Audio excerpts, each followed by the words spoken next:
Hey, everybody. Welcome to the CAF update, episode 297. Three more to go until we hit 300. A momentous occasion. And well, plenty of giveaways, I think, for that one. I picked up a few things at San Diego that I'm sure will warm the hearts and minds of many people if they manage to win a few of those things when we do the giveaways.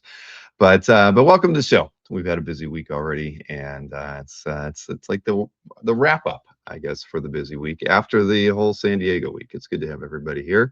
I guess if you're here, you did score tickets to the Spider-Man preview or whatever the hell they're doing this evening. I know that Alberto let me know that he wouldn't be here tonight because he was going to the Spidey show. So I know you're not going as well if you're here right now. But yeah, most people will probably go and see it this weekend, I imagine. But we managed to squeeze in the Odyssey on Sunday when I got back from San Diego, and it was all right. I never really liked reading the Odyssey as a book. It was always one of my least favorite things to do in school. So, so the movie kind of lived up to my expectations in terms of storyline and everything. I did get to see it on an IMAX theater, and it was all right. It was all right. Is it as great as everybody's saying? I don't know. It was worth seeing if you enjoy Christopher Nolan's films. That's for sure.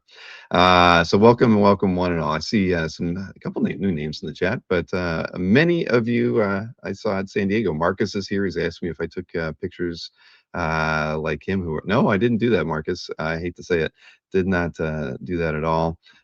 Jason Lagwood, nice to see you here this evening, my friend.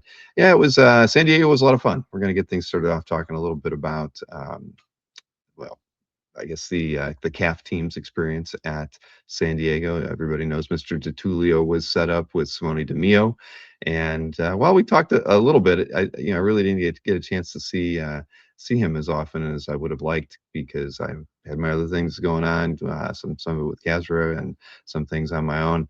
But from the photographs, it looked like DiTullio had a very good time.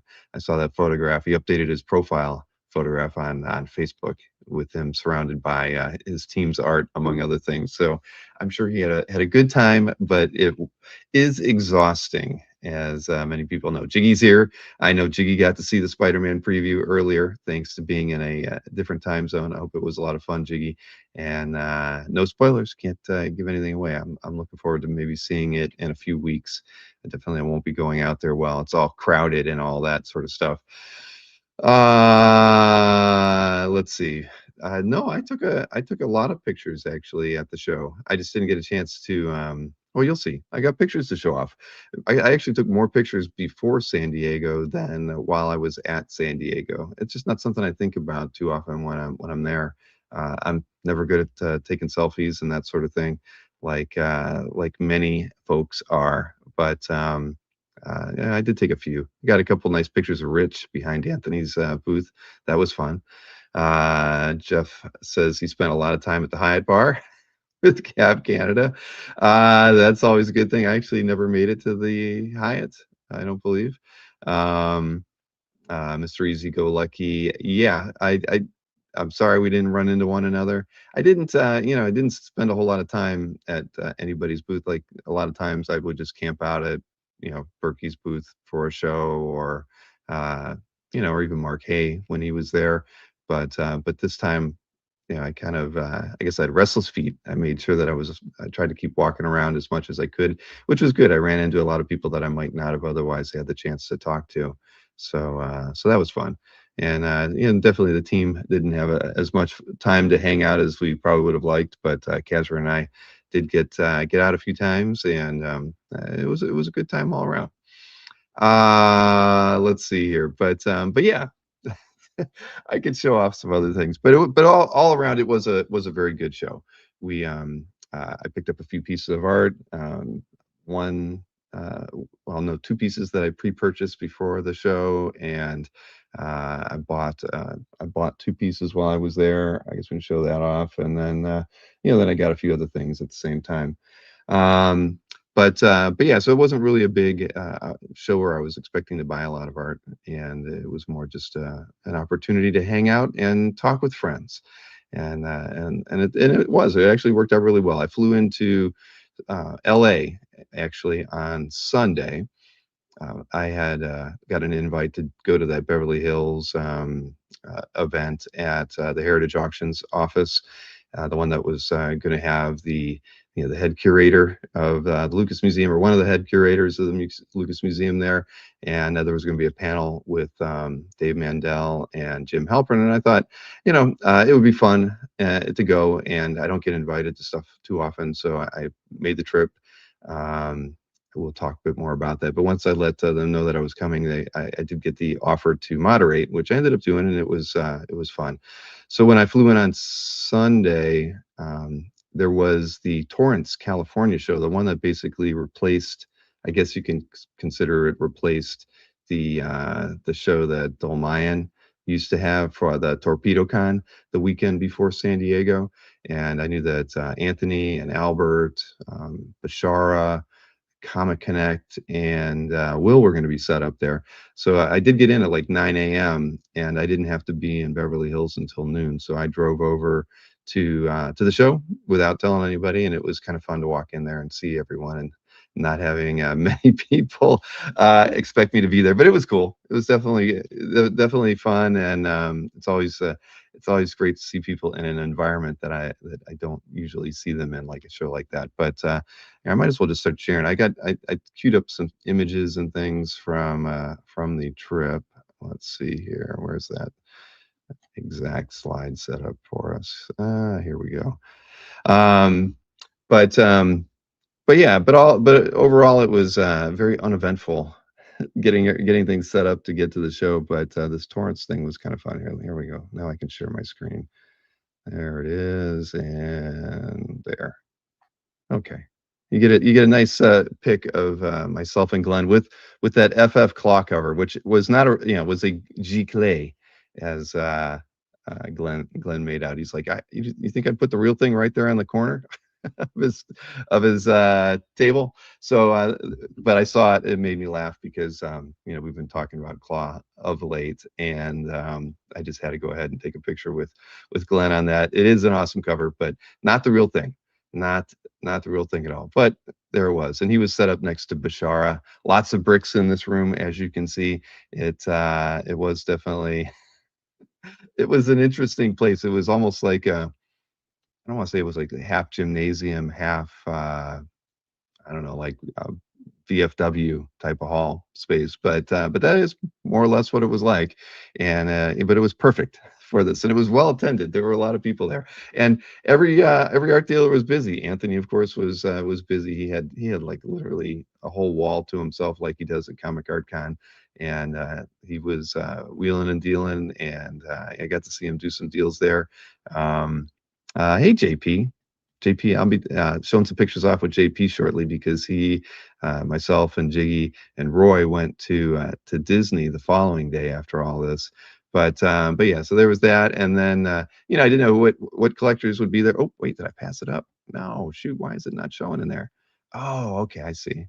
Doggone it. All right, well, let's see. Let me skip over to here. There we go. So Glenn Goldstein and Steve Crow were actually at the show. So we had we had some fun, and Steve is always a very pleasant guy to hang around with. Just ask Kazra. He's known Steve for far longer than I, and but it was good. And Steve is now an official premium member of Comic Art Fans. When we went ahead and did the final updates over last weekend, he is now officially premium for, gosh, I think he extended his thing, so he's premium for 13 months. So thank you, Steve, for that. I didn't get really a chance to email you since I've been back. But yeah, the Jordy Bernay T-shirt on by Greg there. Yes, yes, indeed. And James Dornoff. We're going to see a pic or two of James, I think, in this as well. But so that was a Torrance. Then I drove up to Beverly Hills, and I don't want to show this one yet. So I'll hide this one. But I went up to Beverly Hills and had lunch with Jim and Todd, and I got to see the offices over there, which was cool. So kind of a precursor to doing the panel with them. But it was funny. Ran into Carl Choi. He was going into the restaurant that we had lunch at as we were leaving it. So I felt like Carl was stalking us, but I'm sure that was not the case. Ran into Carl numerous times throughout San Diego. and his 24/7 booth. But yeah, that's right, Rich. That song came to mind a couple times while I was there. I will admit, but but after lunch with those guys, I had time to kill, and the Skirball Museum had an exhibit for kind of like the history of comics, which I knew was going to have a lot of artwork in it. And I was also only like 15 minutes away from the Lucas Museum. So, can't go into the Lucas Museum. I got some good, some information from Halprin and Todd because they got to have a special tour of the Lucas Museum the day before, and so it's very exciting. That's all I have to say. There's going to be a lot of amazing artwork there, but I really wanted to at least drive by the Lucas Museum and take a look at it and see see what it looked like from the outside. So yeah, so I'll just add this thing back to here because this is me just doing a drive-by of the Lucas Museum, and of course now the video doesn't want to play. Oh, there it goes. Anyway, so like all the stuff on the left is part of the campus because most of the grounds, and I think it's like 16 acres in total. Most of it is outside garden space. There will be sculptures and everything out there, but kind of the two main buildings are right here where they're kind of joined by that. It looks like a bridge between the two. But it was a sight to behold. I mean, it definitely feels out of place in the locations it's in. I'm sure it's going to be even more amazing once they get down. I think they take all the construction walls and everything out of the way.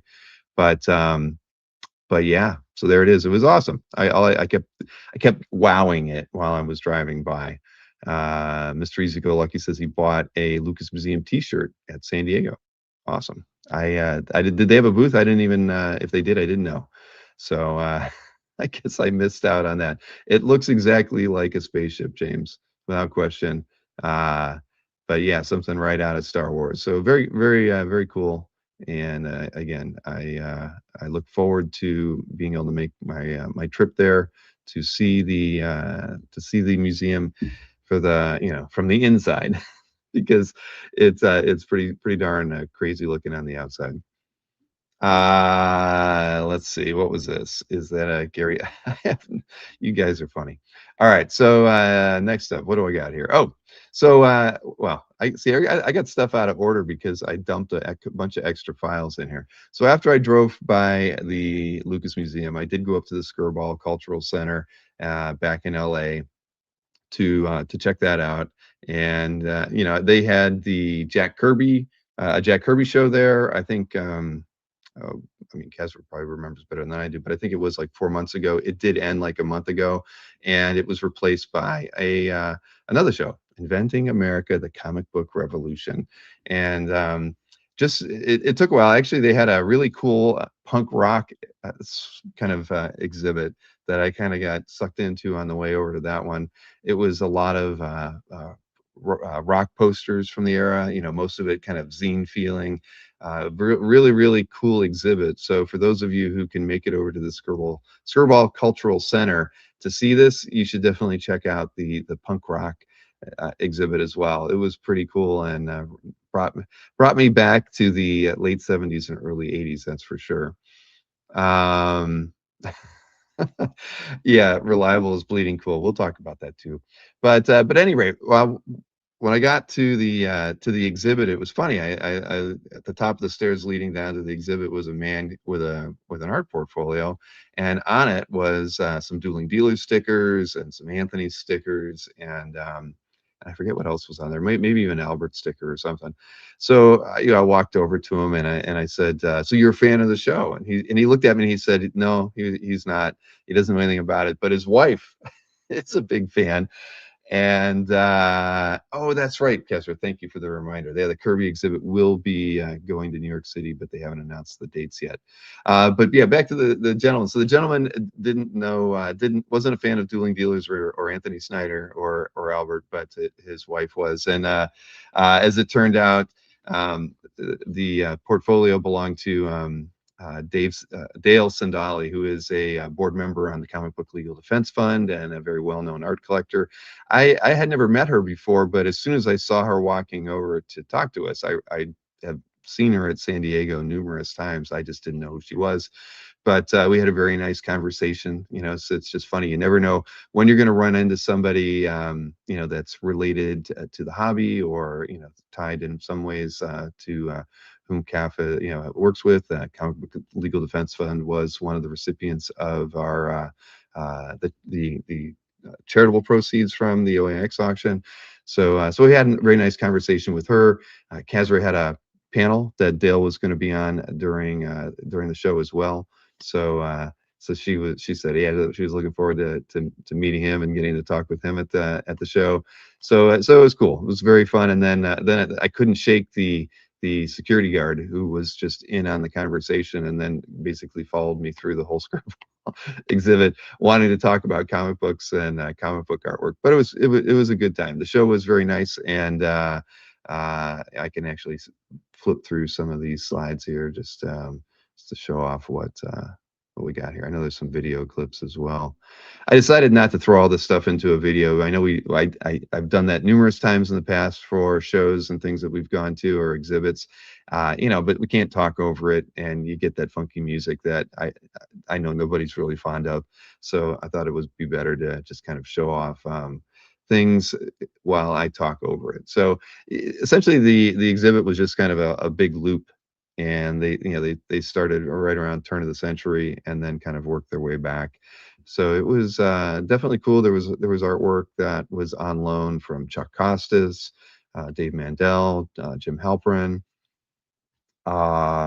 Who else had stuff in there? I can't remember. I think Dinesh might have had a piece or two in it, but overall, it was a really, really nice exhibit. You can see a nice spirit piece here by Eisner, and I know it's Black Cat, or whatever her name is. What is it? What is it from? Oh, Speed Comics. Okay, one of these days I'll get a Lee Elias from that. But let's see here. Next up, another video clip. Just really great pieces that were on display. Not all of it comic art focused, but I'd say 90% of it was. Get some nice Archie imagery as well. Nice Dan DeCarlo you can see on the wall right beside that. And see, I got those out of order. Sorry. But then the Frazette that we got to see at Jim's house was on display here as well. That was cool to get to see again. What else did they have? They had a whole corner just for Mad Magazine. That was pretty neat. Did Glenn Gould have any pieces in it? I don't think so, Marcus. At least I mean, if he did, maybe I didn't read every single placard that went with each piece, but I don't recall. I did see Glenn Gould at San Diego Comic-Con though. Yes, Seven Seas original art. It was cool. It was very nice. Again, I highly recommend the show, and if you can get out to it, a really nice Kubert Hawkman cover. They had a singular display of a couple cases and some art on the walls for Steve Ditko, this being one of the cases, and this other case beside it. I don't know if I included the images. Nope, there's another where you're going to get an injection of those throughout this. I have a feeling. Sorry. But then a couple pieces from Mad here. And Scott Eder, of course, had a couple covers. This was this one of them? I know that, yeah, it was. This is the cover to Zap 6, and it was contributed by Scott. I think that there was another, this piece was by Scott. I think Scott had like 5 or 6 pieces in there as well. I think he had a Jaime Hernandez Love and Rockets cover, and he did have a, what else did he have in there? I don't remember. I should have taken better pictures of these. But I think the Crumb cover was his. Let's see. Yes, that's it. The Crumb cover was his, and that one was not. Let's see here. Star Trek #1 cover on loan from Dave Mandel. Got to see that. That was pretty awesome. This one was on loan from Halperin. A nice Spidey piece here. Again, it pretty much had wonderful pieces representing many eras of of comics and comic art. Let's see. Then after that was over, I headed back over to the Heritage Beverly Hills office. Uh, got to hang out with Ryan. He's on the right there. He is the curator uh, who has been with the Lucas Museum. I get probably the longest. I think he's worked with them for 8 years. We had a nice discussion, just the four of us. Mandel was awesome, as you all know. He could have carried the whole 50-minute conversation all on his own, but it was fun. Most of the conversation was focused on Ryan and the museum.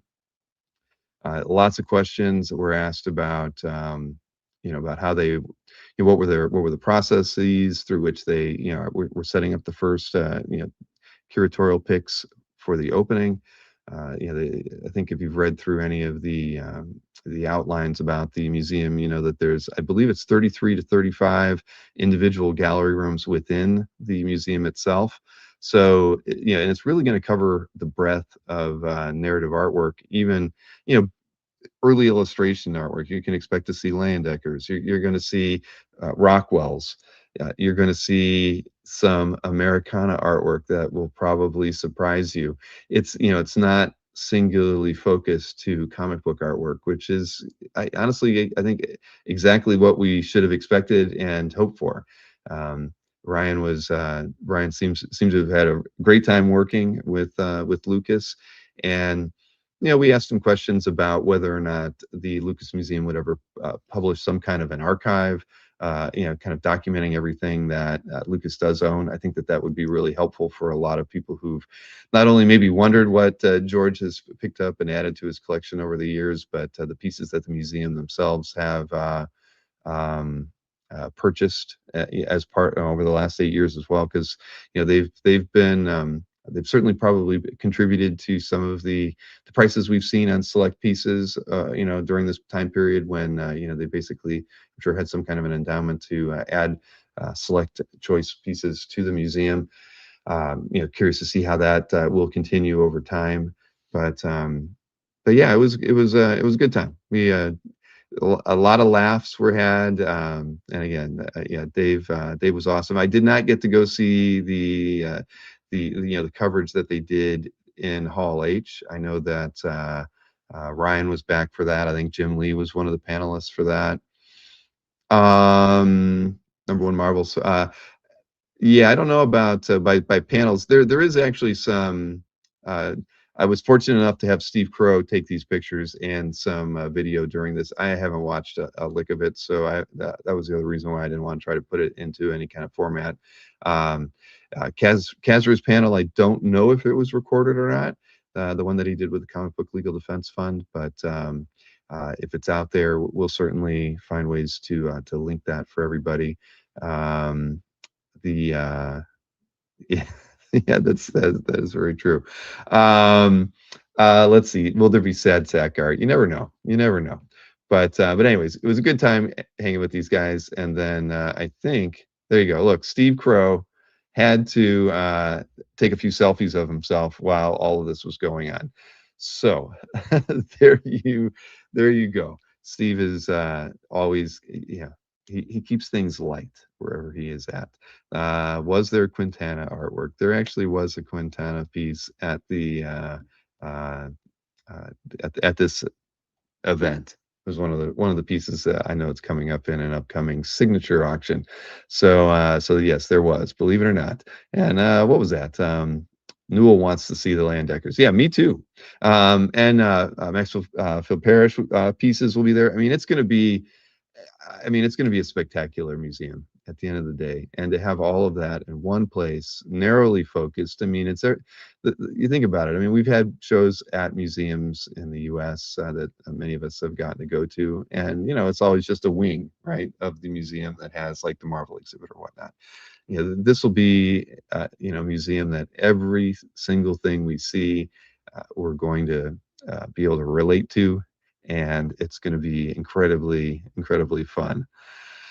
Crow looks like he's homeless. Well, he looks a little desperate in that in that image, but either way, he rode his bike there. That's the thing with Crow. He never goes anywhere without the bike. Number one Marvel fan wants to do a road trip to the museum. Yeah, that would be fun. You know, that kind of stuff though is probably easier organized offline. I mean, you know, trying to figure out what the hell when everybody might be over there. I'm sure San Diego is the trip out there is probably a good time for people to actually make a group trip to that. Or if you're on the West Coast, hey, you can do it anytime you want. But I know that tickets went on sale officially that happened during San Diego, and you know, I know some people who I don't know if it was because early tickets were getting sold out or whatnot, but I know that people were picking up purchasing tickets all the way into January of 2027. So yeah, it's going to be a I think a sought after ticket for many. Will there be Mannix? I don't think so at the beginning of this, Marcus, but you know full well that when it's all said and done, there will be plenty of Mannix, you know, available for everyone to see. So after that, I went to the hotel, and the cool thing was that Monday was an open day for me, and we had talked about, you know, I thought, well, you know, I could maybe try to hang out with some other collectors, or since I was near Disney and I've never been to Disneyland, I decided I was going to go on my own. I happened to mention that, or maybe, you know, I didn't mention that. Jiggy reached out to me a couple days before I left, and he asked me what I was doing while I was in LA, and I told him I was going to Disney, and he told me that he and Gigzilla and Roy were all going to go to Disney on Monday as well. So they had already bought their tickets, so it was a no-brainer. I bought my tickets, and I ended up going to Disney with those guys. So you've already seen some photos of them because I can't order anything properly. But Jiggy was adamant that we were going to be there at the rope drop too. So we were there in line at by 7:30, and it was actually a wise thing to do. We were able to get some things done prior uh, to things getting really crazy at the park, because boy, oh boy, you know, it was a Monday. I figured it was going to be just uh, you know, easy to get around, but it was actually more packed than it would have been at Disney World. So Jiggy had this fun idea with Roy where he did these drawings related to characters and locations within Disneyland. I think that there's a plan possibly to get some of these published as covers. So you got a Luke and Chewie here in front of a milk stand, and of course Roy and I are having a little bit a little bit of the milk here as well. I'm wearing a Alex Garcia Disney T-shirt that's custom, not official park merchandise. We got to see the Avengers campus. Um, here was so here this was a good one. So there were three artworks that Roy did. That last one was Star Wars centric. This one is Doctor Strange and Scarlet Witch in front of the Haunted Mansion. Now, I mean, come on, that is a great idea. I don't know what Marvel slash Disney will do with these artworks. I hope they do something, because clearly, you know, these are awesome. Doctor Strange and Scarlet Witch in front of the Haunted Mansion is exceptional. Yeah, JP knows, he got to see those pieces in person.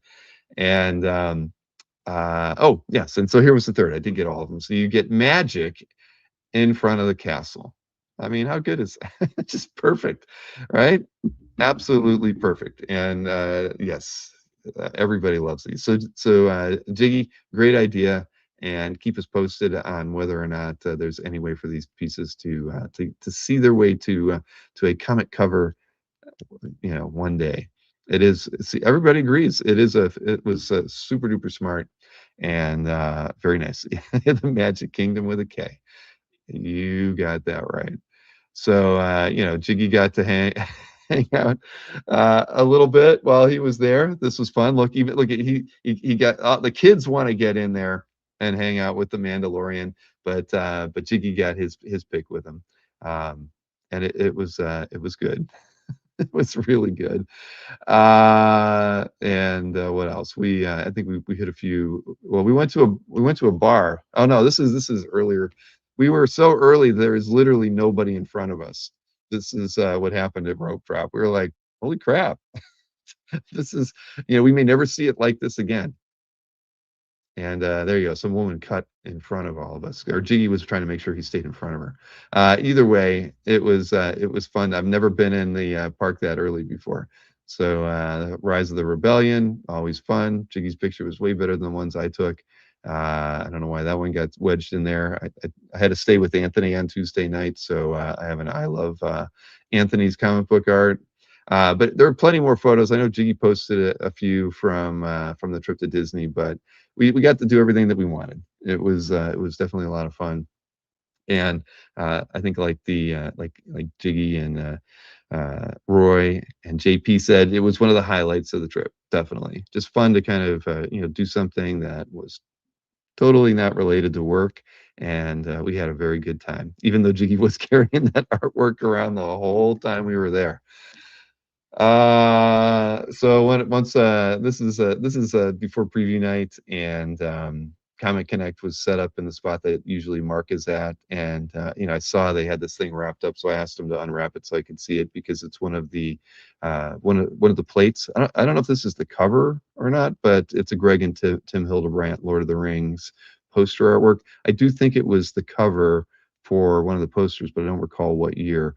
At any rate, I made him unpack it so I could get a picture with it. So they threw it up on the table, and yeah, it was beautiful.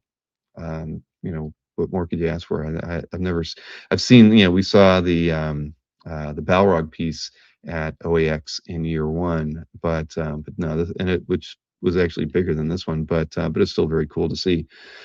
What else we got here? There we go. John Higashi sighting. I got a picture of him before he got a picture of me, hanging out with Mike and Anthony. Alex Garcia, he made a new T-shirt that he gave the original art to Anthony and Sharon for. It's very focused on them. Here, let's see. Let me zoom out on that. So it was great. How many times have I teased Anthony about getting on that duck bouncy ball in the back? Well, Alex decided to add that to the mix. He put in a couple of chickens, one wearing a Cyclops visor, and even Chris Palmerini made it onto this T-shirt. So as always, Alex is just awesome, and love his art. He's meant a lot to all of us, putting together fun pieces of art and T-shirts to keep us all smiling. So there was another one. Are you kidding me? We would never kid you, Rich Danny's. Where is his scooter? Oh, you know what? I didn't. I don't think I have a picture of him in the scooter. Though he did. I did get a lot of photos. I don't think I carried any of those over into this, but there's Mr. DeTulio with DeMio and Anthony. Pre-show, James Dornoff. There you go, James. James bought a piece of art from Brian Hitch right before the show, so I was able to pack that up and hand deliver it. White glove treatment for James. Right, right. Yeah, this is on preview night. Yeah, definitely. So that was fun. I delivered a lot of artwork. Here's Kazra, myself, and easily the happiest man on the floor. And I don't think Kazra would disagree with me on this. Maybe he would, but every time I saw Mr. Mr. Moy, he was smiling. He was thrilled. He was happy. I don't know what what it is. Is there some good news in his life, that he on something that makes him happy? I have no idea, but that man could not stop smiling the whole time. And yes, we do have these. I have a feeling that some of these will be used in a giveaway. We got, we were smart. He signed all of ours for Casper and I. He even wrote, do I got, yeah, this one says next on it. I think, yeah, I'm holding, this is the one that Casper's got. What was it? I think there was, we got him to draw on a couple of them too. So yeah, they'll be part of some of the giveaways for the 300th episode. Let's see, what else did he do? And yes, it was an X-Men Prime page. But yeah, so again, this guy he was smiling from ear to ear every time. I was disappointed because remember he said that I was going to have to wear a Albert Nose t-shirt that he was going to bring in, and I told him I would do it, and he didn't bring it. So there's no pictures of me walking around with an Albert Nose shirt on during the show. Let's see here. I think I threw a few other pictures in from the floor. Oh yeah. Mario and Sharon. Mario works with Anthony and Sharon. He was very nice. He cooked breakfast for me on the Tuesday when I was at the house, and he was the guy yelling 3 for 20 selling top loaders out of Anthony's booth. I think and every time I was there, he had a line. He always had like 2 or 3 people buying them. So I don't know how much money he made selling top loaders, but I think he made a boatload. So I know he has gas money and food money for the trip back from San Diego to New Jersey. What else we got here? Oh, I like I say, I didn't take a lot of pictures, but this was at the Comic Book Legal Defense Fund fundraiser that was held on Thursday evening. Kazra, Matt DiTullio, Simone DeMio, and I went there. It was, uh, we got there like right on time, but we had to wait like 15 minutes in the hallway to get in. But it was definitely worth it. They had a lot of pieces. CAF contributed. I believe we helped bring in about 7 pieces. Some of those were from uh, uh, Matt's guys, and Kazra contributed a piece of his own. We had Brian Hitch gave a piece. So I and Kazra and I put some bids on stuff. I didn't get called, so as far as I know, I didn't win anything. I know when we left at around 11 o'clock, um, I put some bids in for Comic Card Fans, and I had a couple bids in for me, and I know I was winning at least one, and CAF was winning a couple, but didn't get a call. So I don't think we won any of the lots. But again, it was a really nice event. It was kind of the the artwork was on the inside, but this was sort of on a third floor rooftop area, and they had I don't know, they probably had I don't know, wild guess, Kazra, 500 people show up. I mean, if it's an event that's been in place for about 21, 22 years, so very well established. There were a lot of interesting people who had shown up there. No, I don't even know what Quintana looks like, so he could have been there. Um, but either way, it was a very good time that we had while we were there, and yeah, nothing but fun that Thursday evening. But yeah, I think the next day, yeah, Friday was the panel that Kazra had with them, so it was good. Uh, uh, saw Jeff Trexler there, and I don't remember if I saw Dale there or not, but either way, it was a good time. Um, Guys. Anyway, this is Shane. Shane is actually he lived in Northeast Ohio. I never saw him while I was there, although I did run into him at a restaurant in like 2022, and we had interviewed him on the channel, and he was part of a group that had worked at a comic shop in the Akron area, pretty close to where Berkey lives. And Shane's just an all around really nice guy. It was fun getting to see him there. Um, and yeah, uh, John Popa is the other guy that was good friends with Shane, and I think I interviewed both of them at the same time. Let's see here. So my one purchase was the Cyclops cover that's on the background there. It's from drawn by Andy Park. Andy did all of was he was the lead guy for the Marvel movies as far as the look and feel, a lot of the character designs, and a lot of the promotional artwork was either done or went through Andy. And I'd actually had never met him before, although I know he's set up at San Diego. But yeah, I never had the opportunity to swing by there. But given the fact that he wouldn't be working with Marvel anymore, I kind of felt like, you know what, I'm gonna buy something. I didn't know what, but when I went over there, I mean, he did do the designs for the costumes for the Doomsday movie, and with Cyclops using in the 97-ish costume, I decided that the sketch cover was the way to go. Uh, yeah, Marcus, you do not speak for me. Um, but either way, it was, I'm like, that had to be it. And he actually had some really great sketch cards as well. I don't know what the price on those were, but I remembered seeing he actually posted about the sketch cards, and they were all pencil when he posted them, but he ended up inking them. I actually liked them better when they were pencil only. They were beautiful. They did remind me of kind of the Jay Anacleto sketch cards that came out of this year's OAX. So at any rate, it was cool getting to talk with Andy, and we exchanged cards. And I told him if he ever needs anything, reach out to us, because he's getting his feet wet back in the market after a long while being out. The sketch cards, that's about right. The sketch cover was I think $700 maybe. So yeah, no, I think actually no, it was probably 750. But I know they ranged from about 650 to $800. I think he had a really nice storm that might have been the most expensive of the sketch covers. But either way, I was happy to get it, and uh, yeah, I was. Hey, I got myself an Andy Park, and it is movie. And, he did the movie costume down perfect. Then as he should. Then what else is this? I got what is that a picture of? Oh, okay.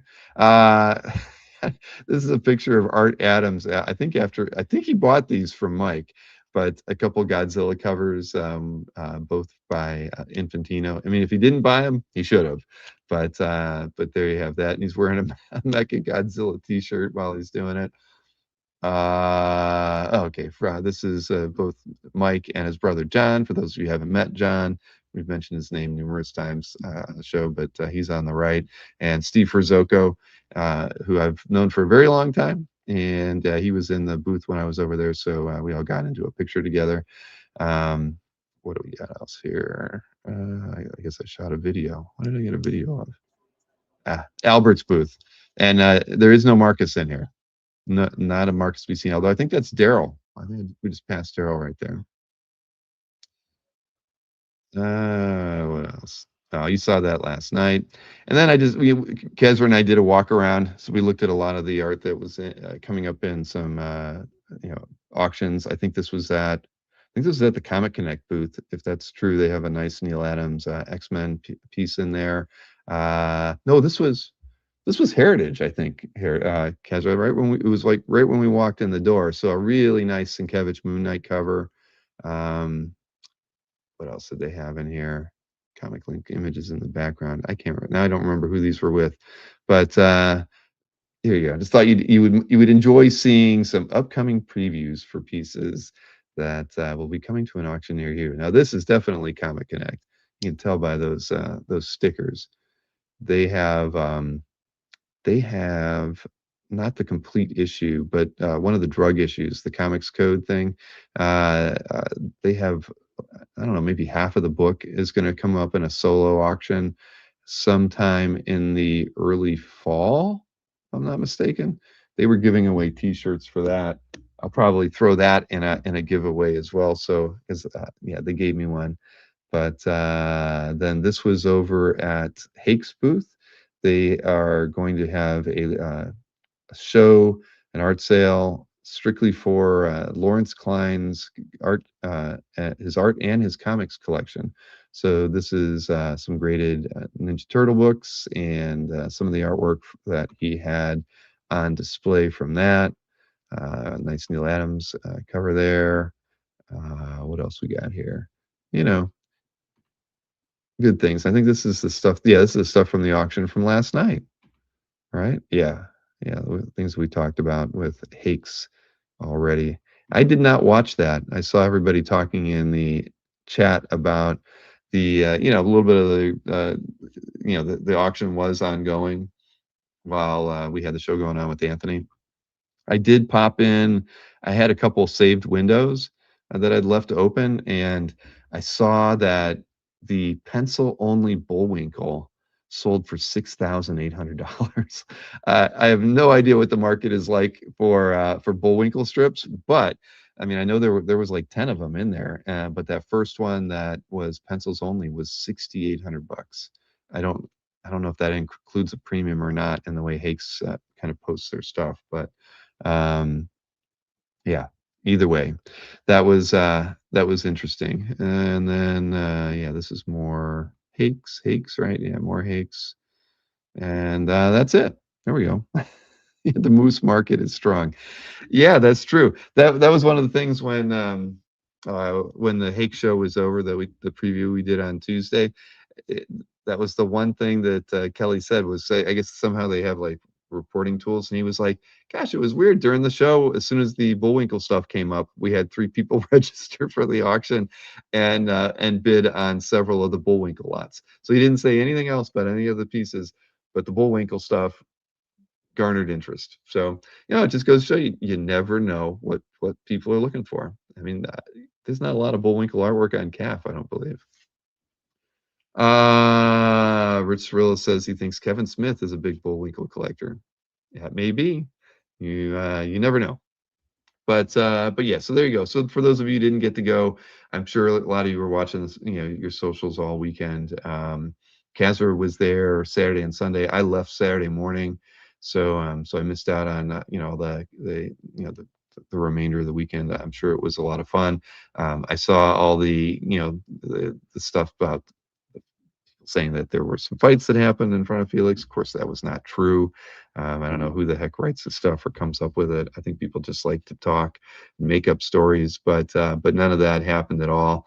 I walked by their booth numerous times, and Yams was always keeping everything nice and orderly over there, and as was Lambo. Lambo was always typically behind the counter, and Yams was like front of line, first in line. So he kept everything in there, but there was nothing weird at all unless it happened when I wasn't there, but I know that it didn't. Anyway, Rich Jane says I read today on Facebook that Bill Morrison and a lot of other yeah, I got that too, Rich. And the only thing I can say is because I know that it started with somebody saying they felt they had to go in at 7 a.m. in order to get into the hall properly. Um, the only thing that I saw that changed was that on preview night and on Thursday morning, typically, if you had an exhibitor badge, you could get in through the doors in front of like Hall H and Hall G and F and E. And for whatever reason, the sometime around like 3 o'clock on Wednesday, they wouldn't let anybody in any further down than the D doors, and that pissed off a lot of people. And I don't know if that carried over into the mornings of the show because uh, because I didn't have an exhibitor badge, so I didn't go in early. But even yeah, it was frustrating for me because I'm used to walking in at the F door all the time, and when they did that, it was like 3 hours before the preview night was going to start. There were a couple artists and exhibitors that I was with that were trying to get in at the same time, so we all had to walk down to the D door, and I know that caught a lot of people off guard. There was a couple people from Heritage who mentioned something about it, so I don't know if it was necessarily yeah, there you go, Kazra.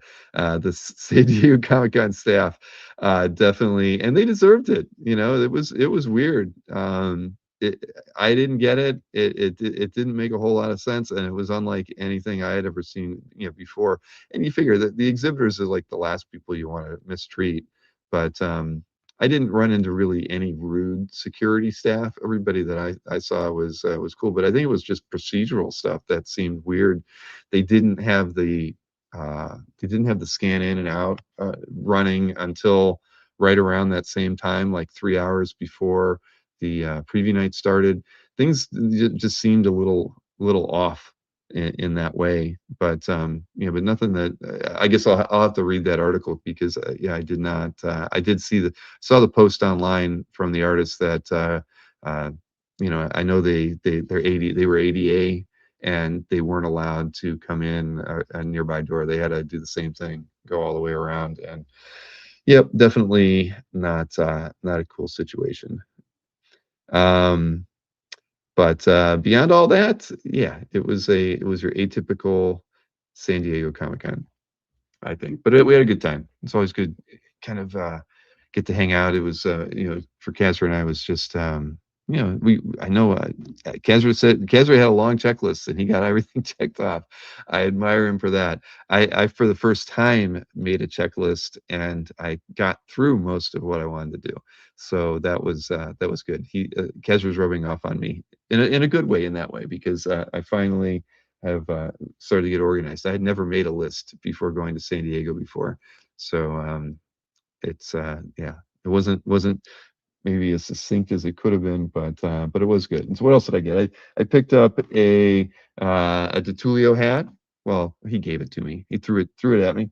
Let's see. I got the I Heart Anthony's comic book artwork. I think that'll go in a giveaway for the 300th episode. I'll probably save this for the 300th episode as a giveaway too. We'll come up with some stuff. There'll be art as well.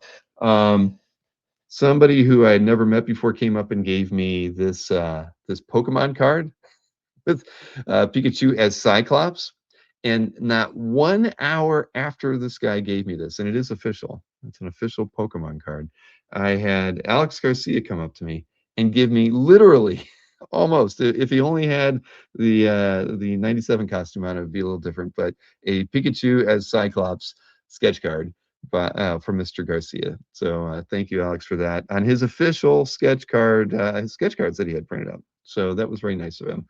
But yeah, there you go. I think this is going to end up going to the kids, but I will. I never flip gifts, Marcus. Never, ever, ever. But it was. I mean, look at that. That was just so funny, right? To have it was. It was. I wish it would have had. Would they would have both been there handing these to me at the same time. Uh, oh no. I I don't know what Irish bar that was, but if the bartender was 103 years old, that's pretty awesome. Here you go. Here was the sketch cover that I picked up from Andy Park. Very nice. Happy to get that. Uh, let's see. Lance gave me the piece of art that he bought for Gwen when we did the show that Gwen hosted a couple weeks back. So Gwen was very, very happy with this. Thank you, Lance. This piece is nicer in person, as most art is. Man, apparently I missed out on the ancient bartender at the Irish pub. Then this is a Gigzilla piece that Lance bought for me. I mean, come on, look at that. Cyclops cooking a wiener.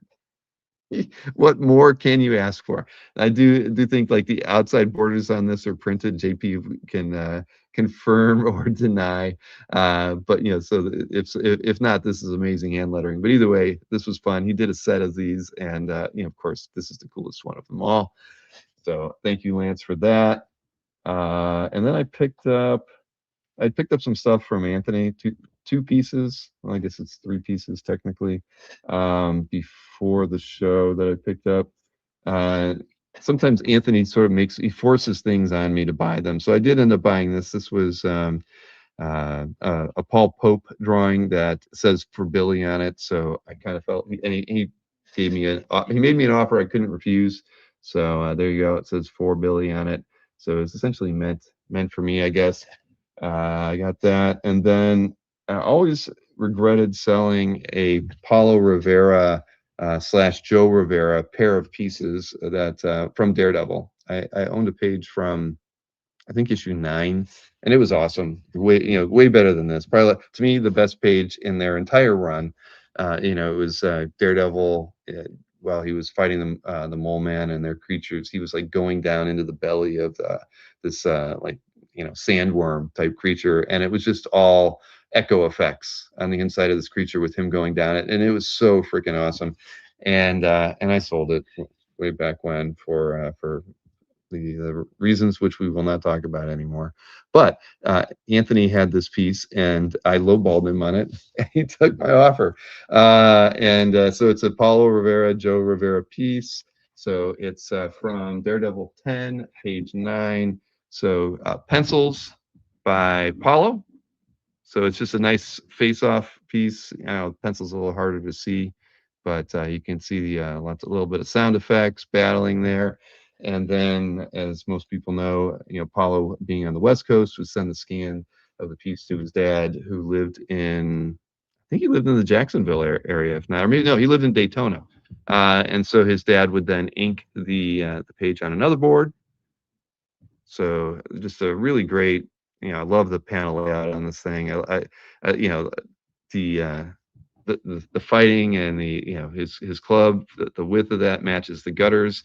I mean, it's just a cool page. I mean, so I'm very happy to add this one, and nice to have something back in my collection that both Paulo and Joe worked on, because Joe was an incredibly nice guy. Clearly, it all rubbed off onto Paulo, my favorite guy in the hobby. And thank you, Kezra. That one meant a lot when I saw it, and makes chokes me up every time I think about those guys because they're such a good team together. There still is artwork over on splashpageart.com, that you can get. I think there's even like 3 Daredevil pages still available. Not as good as that one, but if you're a fan of both Joe and Paulo, I'd highly encourage you to go over there and take a look and see what's still out there. Because before I pulled the trigger on that, I went back to Mark's site just to see if there was anything else that I might like before I would get that one. And yeah, so I got that one. Not gifted any stickers. Marcus, I gifted some stickers. I don't know what I did with oh, you know what? They're probably still in my backpack. So Marcus did print up a couple sets of stickers, the new ones. I gave out several while I was at the show. Marcus was giving several out. I will make sure that those we'll figure out how to get those into other people's hands. But yeah, it was fun as always. Lots of tchotchkes were to be had. I know I've got other things laying around here, but those were the main things. Anyway, yes, I would make Jason proud. I learned. I mean, I figure if Jason can lowball Anthony, I should be allowed to as well. And I didn't. I didn't offer 50%. That's what Jason usually does to Anthony, at least on the shows. But yeah, you know, whatever. Anthony accepted. That's all that really matters. So, and I'll be honest, I won't say who, but I had a lot of nice conversations with some people who I think we're going to be able to get on the channel for some interviews in the future. People that a couple people that I'd never spoken to, but had heard about in the hobby. Always wanted to get a chance to talk with them, and they were really, they were great in person. And when I broached the subject of, would you be willing to talk about some of these things, in an interview, and both said yes. So that'll be kind of cool. Rich Denny says Snyder got his money back. He did okay last night. I think we ended up around $19,000 at the end of the day with the sales show. So it was good. His number he wanted to hit was 20. So Anthony still, he wasn't exactly perfectly happy, but at the end of the day, it was all good. Marcus, I don't pay attention to the stuff like that. But anyways, yes, we'll get some of those Marcus stickers out there with maybe some upcoming orders and whatnot. Okay, so that's enough about San Diego. Gosh, we're almost been an hour of it. But either way, thanks to everybody who came up and said hi to Kazra and I. It was fun. It was definitely a good time, and I regret that I didn't get over to talk to Hans at all. I saw him a couple times. I did say hi to Pete Koch. I got to talk to him for a little bit, but yeah, there's always people that you end up missing, right? And so I didn't get a chance to say hi to him, but and that's about the only show I see him at anymore. So I don't. You mentioned something about a piece being on the show before, Marcus. I mean, some of that's I did not recognize that piece ever being on the show. That I can't even remember what it was now. But either way, page I love. I think we have a page I love segment here queued up. Thanks to Kevin Sharp. I appreciate him throwing that one together. I got to see Kevin at San Diego Comic-Con. He had picked up a piece of art from Hembeck, so I got to hand deliver that one to him, as well as all the other artwork that I got to drop off during that. So we have what is it, Sweeney Boo on this one, talking about a oh gosh, I can't remember the book title that the artwork was from, but it was Carl Kerschel was the artist on this one. Looks digital, but well done, and Sweeney gives a good reasoning for why she picked that particular piece. Oh, that's right. When we were in line, I forgot all about that, Kazra. And I, of course, don't know who Mighty Mouse is at all. I meant to Google him so I could at least have a little bit of understanding. But when we were in line for the Comic Book Legal Defense Fund, Kazra, tapped to Tulio, who I know is another big UFC fan, and he was like, "Look." And literally, because this lines we went down a hallway, and the line went down and then back up. So behind us in line, but right across from us, not 5 feet away from us, was UFC champ and the GOAT, Demetrius Mighty Mouse Johnson. So, and he's a small guy. but from what I just listening to Kazra and DeTulio talk about him, apparently he is like the is regarded as the best fighter ever. So he had a couple of very attractive women with him. So it's good to be the most talented fighter in the world, right? I fought no one. All right, and Snork says the best ever to do it. Yeah, so both Kezra and DeTulio got fist bumps from Mighty Mouse. I had no idea who he was until after he walked by. All right, back to the page I love segment here. Let's go ahead and fire this thing off, and I'll be back on the other side of it.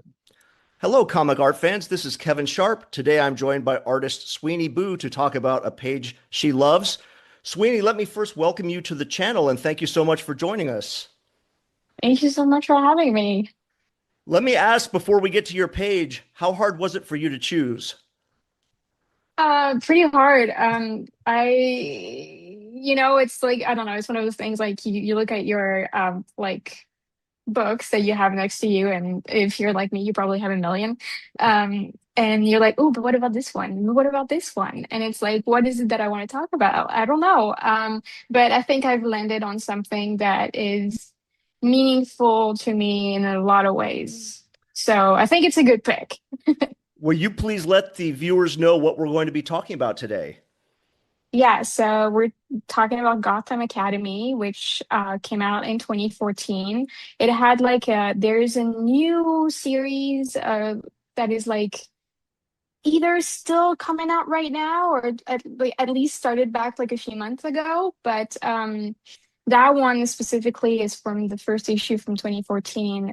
It was drawn by Carl Kerschel and M. Sasek on background and colors. And it's written by Becky Cloonan and Brandon Fletcher. So, would this have been a book you were actively following when it was coming out? So, okay, the whole thing is that I grew up in France, so I grew up reading, Franco-Belgian comics. So they have this very, and it's not a negative, but like rigid, layouts. It's everything is really perfectly framed. And I moved to a big city when I went to college, and they had a comic book shop. So it was my first time, like getting to have my own like a little subscription and just starting reading series. And Gotham Academy was one of those. And specifically, this one is stayed with me because it's the first time that I saw layouts like this that were just playing with the medium, playing with the story that it was telling you. It was that like completely like unstructured and just so I don't know, for me at least, from again what I grew up with, completely innovative. And like I don't know, it's like one of those things that like I read and I was like, this is what I want to do. And the first volume when it came out, and it's funny, when I took it earlier from my bookshelf, still had little post-its that I had put in on pages that like spoke to me when I like started doing my own comics, pages that I wanted to remember. So this one was one of them. Fantastic. Well, let's jump right in. The viewers will now see the page on the screen. Wow, there's a lot of eye candy to take in here. Yeah. Will you kind of walk us through when you look at this page now? What jumps out to you about this, the layout, the storytelling, however you want to approach it? Well, I feel like, like this is just a perfect example of what is going like the series going to be. It's like it's not the establishing shot or like the first page or anything because it's like the fourth page, but you have this like shot of the academy, and it's so smart because it's like it's kind of like a detective mystery story, and I feel like this is already capturing the vibe perfectly. And it gives you little windows which are like insert panels, and they're like zoomed in windows in the building which show you what some characters are doing. And I find that absolutely brilliant. the way it's connected to with like, little dots and little red lines and everything, which adds to the theme. And of course, like the narration is also done on like little like just like pieces of paper. So I feel like you have it all on this page. Coming from the kinds of comics you mentioned you were used to reading, when you see something like this the first time, is it a challenge for you to follow the story in order? Do you know kind of where your eye is supposed to go next when looking at a layout like this? I feel like it's actually not necessarily like it. I personally feel like it is, but also it has this option for you to just, if you choose to look at a panel before another one, it won't matter. The message is still there. Where like when it's so structured, there's a perfect like continuity. With this one, the fact that it's maybe a little more erratic, it's kind of like you make it your own in a way. Since you've gotten into the business, have you had a chance to meet any of the creators from this book and tell them how much you enjoyed it? It's funny. It's so weird because I don't know if Carl knows this. I know Carl. We live in the same city. I ended up sharing a studio with him, like a little bit before COVID, and I don't want to jump the gun, but I consider him like a friend, and I know Michelle, and I've met other people from the book as well, and I think I told them, I was like, I don't know if you realize that like Gotham Academy really means a lot to me, and like I'm a big fan. If you had told me 2014, so 12, 14 years ago, that I would be friends with some of them, I would not have believed you, and I still don't believe it. Let's jump over to your work and please let the viewers know what you have out now or have coming out later this summer or this fall. So you'll sense the theme, but I have my own like kind of academy books where I have two volumes of a graphic novel, A Witch's Academy, which is or not heavily inspired, but definitely like reading this like helped me being like this is something I want to do as well. So yeah, I have the second volume of my series, which is called Speak of the Devil, which came out in March of this year. So that's out and you can find it anywhere. And I'm currently working on the second graphic novel, like another graphic novel, written by Cami Garcia. And this one is like a one shot. It's about vampires in high school, and I'm currently finishing it. It's really, really fun, and that comes out next year. Fantastic. Well, Sweeney, we really appreciate you being here and thanks for taking the time. Thank you so much, and thank you for like it's fun to like dive back into books that mean a lot to you like that. So yeah, thank you. All right. Thank you, Sweeney and Kevin, for that segment. So one thing that we did have going on earlier this week on Monday, I know we'd sent out an email, I think like 2 weeks ago, about changing the firewall. And as it turned out, there was just a scheduling snafu with our host, and they weren't able to do that 2 weeks ago. So we got in and had some time to do that on Monday.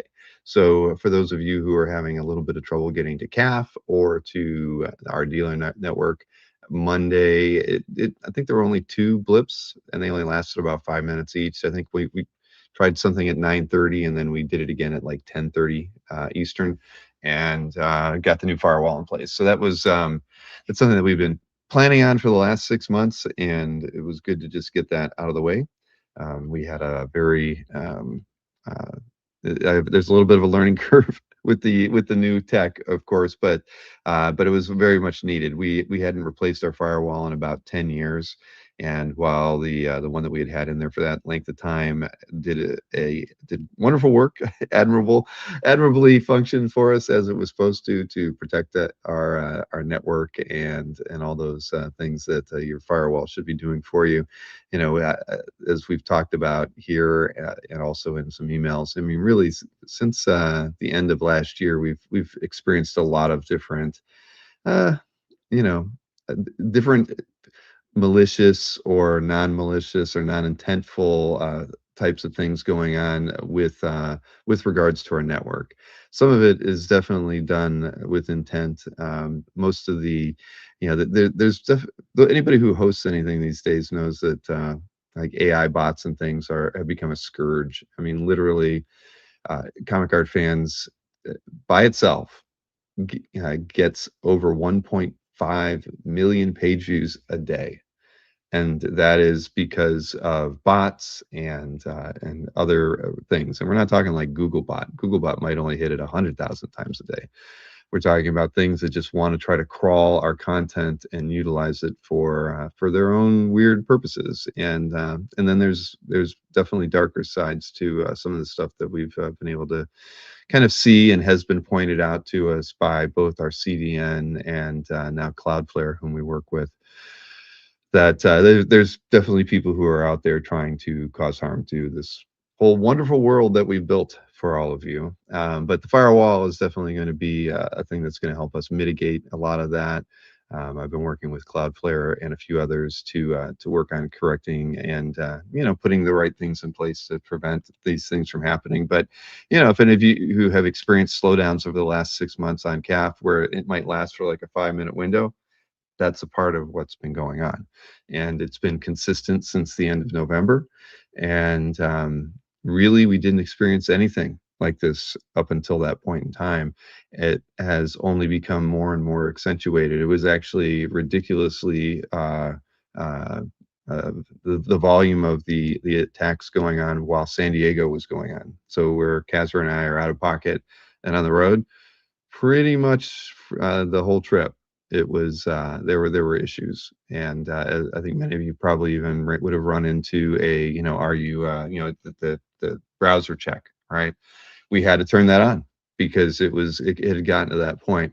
Although I have worked with some of their technicians the last 24 hours, we've turned off things so that the majority of you won't run into that unless something becomes really severe. I think the fine tuning that we've done with the firewall and through the security means that we have through Cloudflare, that we've done enough to kind of mitigate things. Although some people from specific countries will probably, at least every time they first go to CAF, will get a challenge, because there are there's some countries where whomever's employing these people to do what they're doing is, these attacks come from very specific countries. And so for some of them, I've just turned it on where the "Are you human" thing is going to happen initially, and you only get it once. So Singapore, sorry. If you're a collector in Singapore, and we have a lot of you out there, you're going to get that the first time you go to CAF, but it will not ask you again for 30 minutes. So once you confirm it, you slide by and everything is good there. Murdoch, it shouldn't do that. The only way something like that would ever happen is if somehow you're creating a new session. I mean, maybe your browser, do you use a VPN with your browser or something like that, such that every new tab is going to create, because that never happens to me.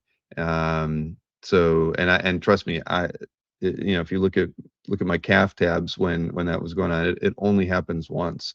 It's session and IP based, and so should never do it more than one time.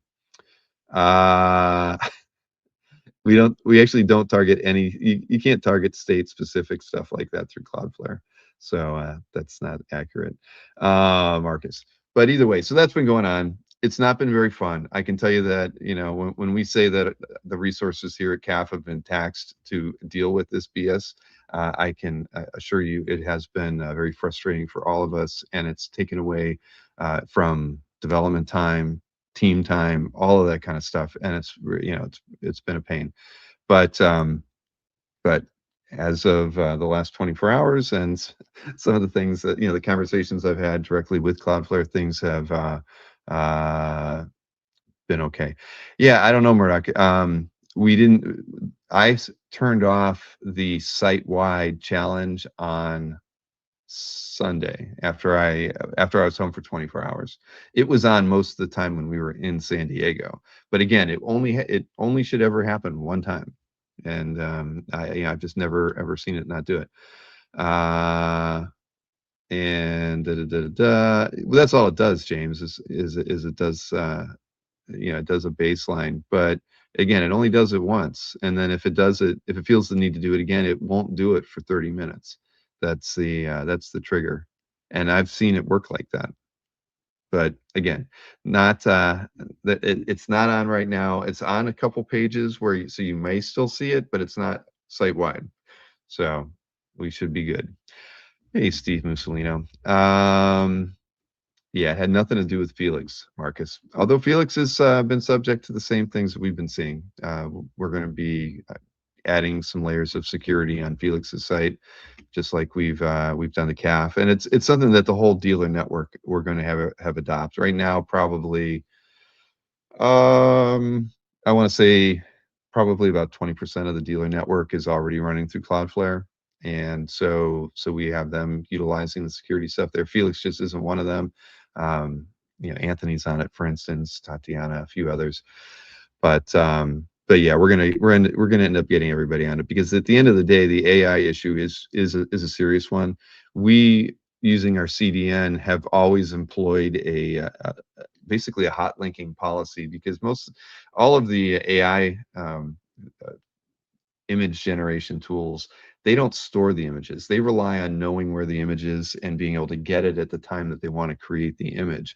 We don't allow those software packages to be able to access our image directories, and that's across the dealer sites we host. It's on Comic Art Fans. We also host that Infected by Art project that has 50,000 illustration art images on it.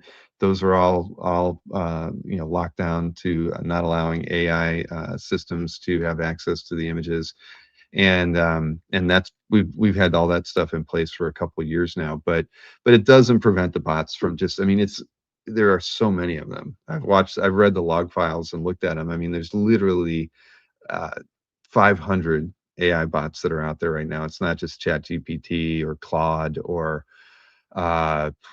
Meta. And Facebook's Meta AI bot is out of control as well. It's ridiculous, and they don't follow the norms and the robots files and all that kind of stuff. At any rate, enough of that. Yeah, it is what it is. Well, so you didn't have to check the box, Murdoch. You get it's kind of an interstitial. It does an integrity check, make sure that you're passing the right credentials, and it'll let you through. Yeah, we tried to not make it be manual. You can set it to a manual level where you have to do a checkbox, and we'd prefer not to do that if we don't have to. Okay, that is correct. All right, so with that, I guess we can go ahead and take a look at the schedule right now. Let's see here. I know I've got that queued up right here. Still got a couple of the shows we did this week already, the Hakes and the Snyder show, and the update, which is misnumbered, I guess, because I'm just confused as heck as usual. But John Nasinovich is going to be my guest next week. That's going to be a lot of fun. We've got an art drop coming with Jordan Joanno on Saturday the 8th. I don't know. I know he's going to have a lot of pieces, and but it's going to be it's going to kind of run the gamut. He's going to have a lot of lower end pieces. Probably knowing Jordan, he'll have a few expensive first appearance style pieces, all that kind of stuff. We've got Gabriel Hardman, who is going to be on Saturday the 15th. I haven't got the chance to talk with him yet, but I did relay the message that I know he's going to be bringing in a fair amount of his new Batman artwork and some of his older stuff that he's not made available before. I did ask him to do, see if he could do a few commission style pieces, some of the give me a few headshots, a few full figure pieces. I'll leave those characters up to you, though I gave him a set list of suggestions. So we'll see what he can do. I like his work a lot. And so it'll be fun to be able to have a show with him as a first off. Mike and Anthony will be back on the 12th for a straight up Dueling Dealers episode between the two of them. Jay Gonzo, who had to cancel back in June, is going to be doing a sales show on the 22nd. And then we do have a couple shows already scheduled in September. Heritage Signature Auction Preview with Joe Manarino, and then Tatiana's Birthday Bash. TD Art Gallery X-Men sketch card art drop will be happening on September 30th. And that is her birthday as well. So I don't know. We'll have to come up with something fun to do. Not just buy stuff from Tatiana. Let's maybe we can get like something delivered to her door during the show. I wonder if you can time a DoorDash or something like that. Now that might be fun. Although I don't know how to use DoorDash because we don't have that here in the sticks. But anyway, that's the schedule. Providence IC3, of course, is September 26th. That's just around the corner.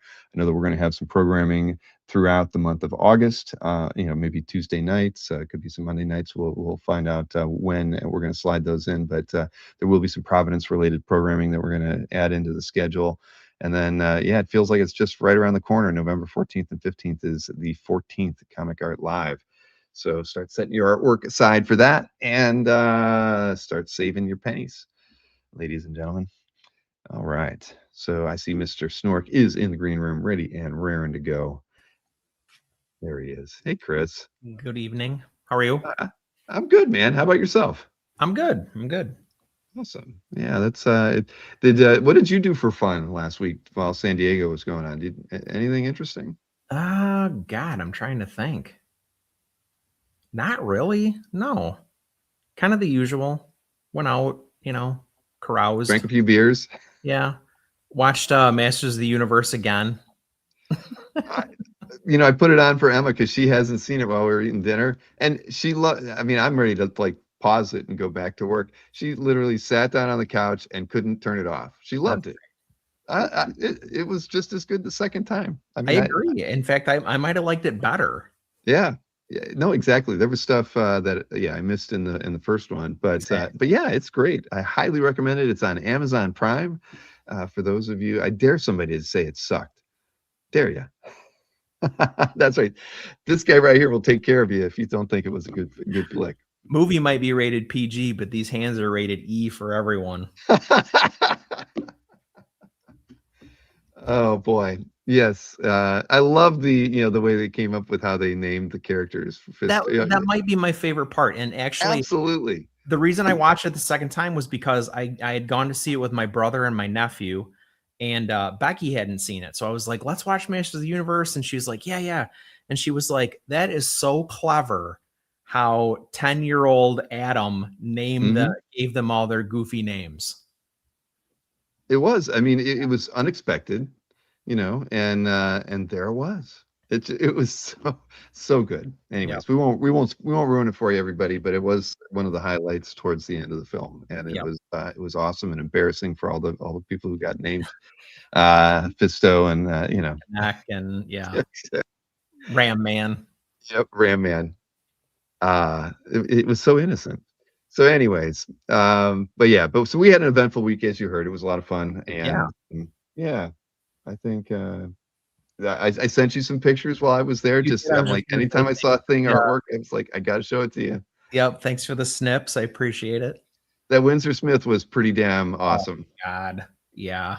Actually, you know what? I still have to thank Carl Choi because he sent me all those. He somehow got access to, I can't remember through how or whatever, but he had really nice images of all of the pages from that, unproduced issue. Oh, right. And man, what a treat to read that. Very, very nice. It was good. I didn't see a lot of thing art though, but what I did was all right. Actually, Marcus did send me a Don Heck image. I did send him the Heck image. It had a clobbering time on it, right? Yep. It had him fighting Namor. That was granted, the thing was not drawn very well. You don't want to speak ill of Don Heck, especially nowadays, but it wasn't his best work. No, I mean, anytime any artist draws the thing where the rocks are like almost the same size, it's just weird. It's a killer. And there was and I don't know if that's the inker's fault in that piece or not, but when you see it, it just is like it just doesn't look right. Yeah, you got to have some variation in size. Right. Although seeing him paste Namor is always, I like that a lot. He got some punches in on that one. Yeah. But yes, Marcus knows the piece. He got to look at it all weekend in Albert's booth. Hmm. Yeah. All right. So let's just dive into all this stuff. All We right. can make it. It'll be an early night for everybody. That's cool. We got the heritage picks in here, and there was, as always, there was a lot of stuff I could have picked. I just skimmed over a lot of it. A lot like the calf picks this week. You know, James, I could have picked a couple of James's, Bud Root stuff. I mean, there was some good stuff there. I didn't pick a Bud Root piece, but there was.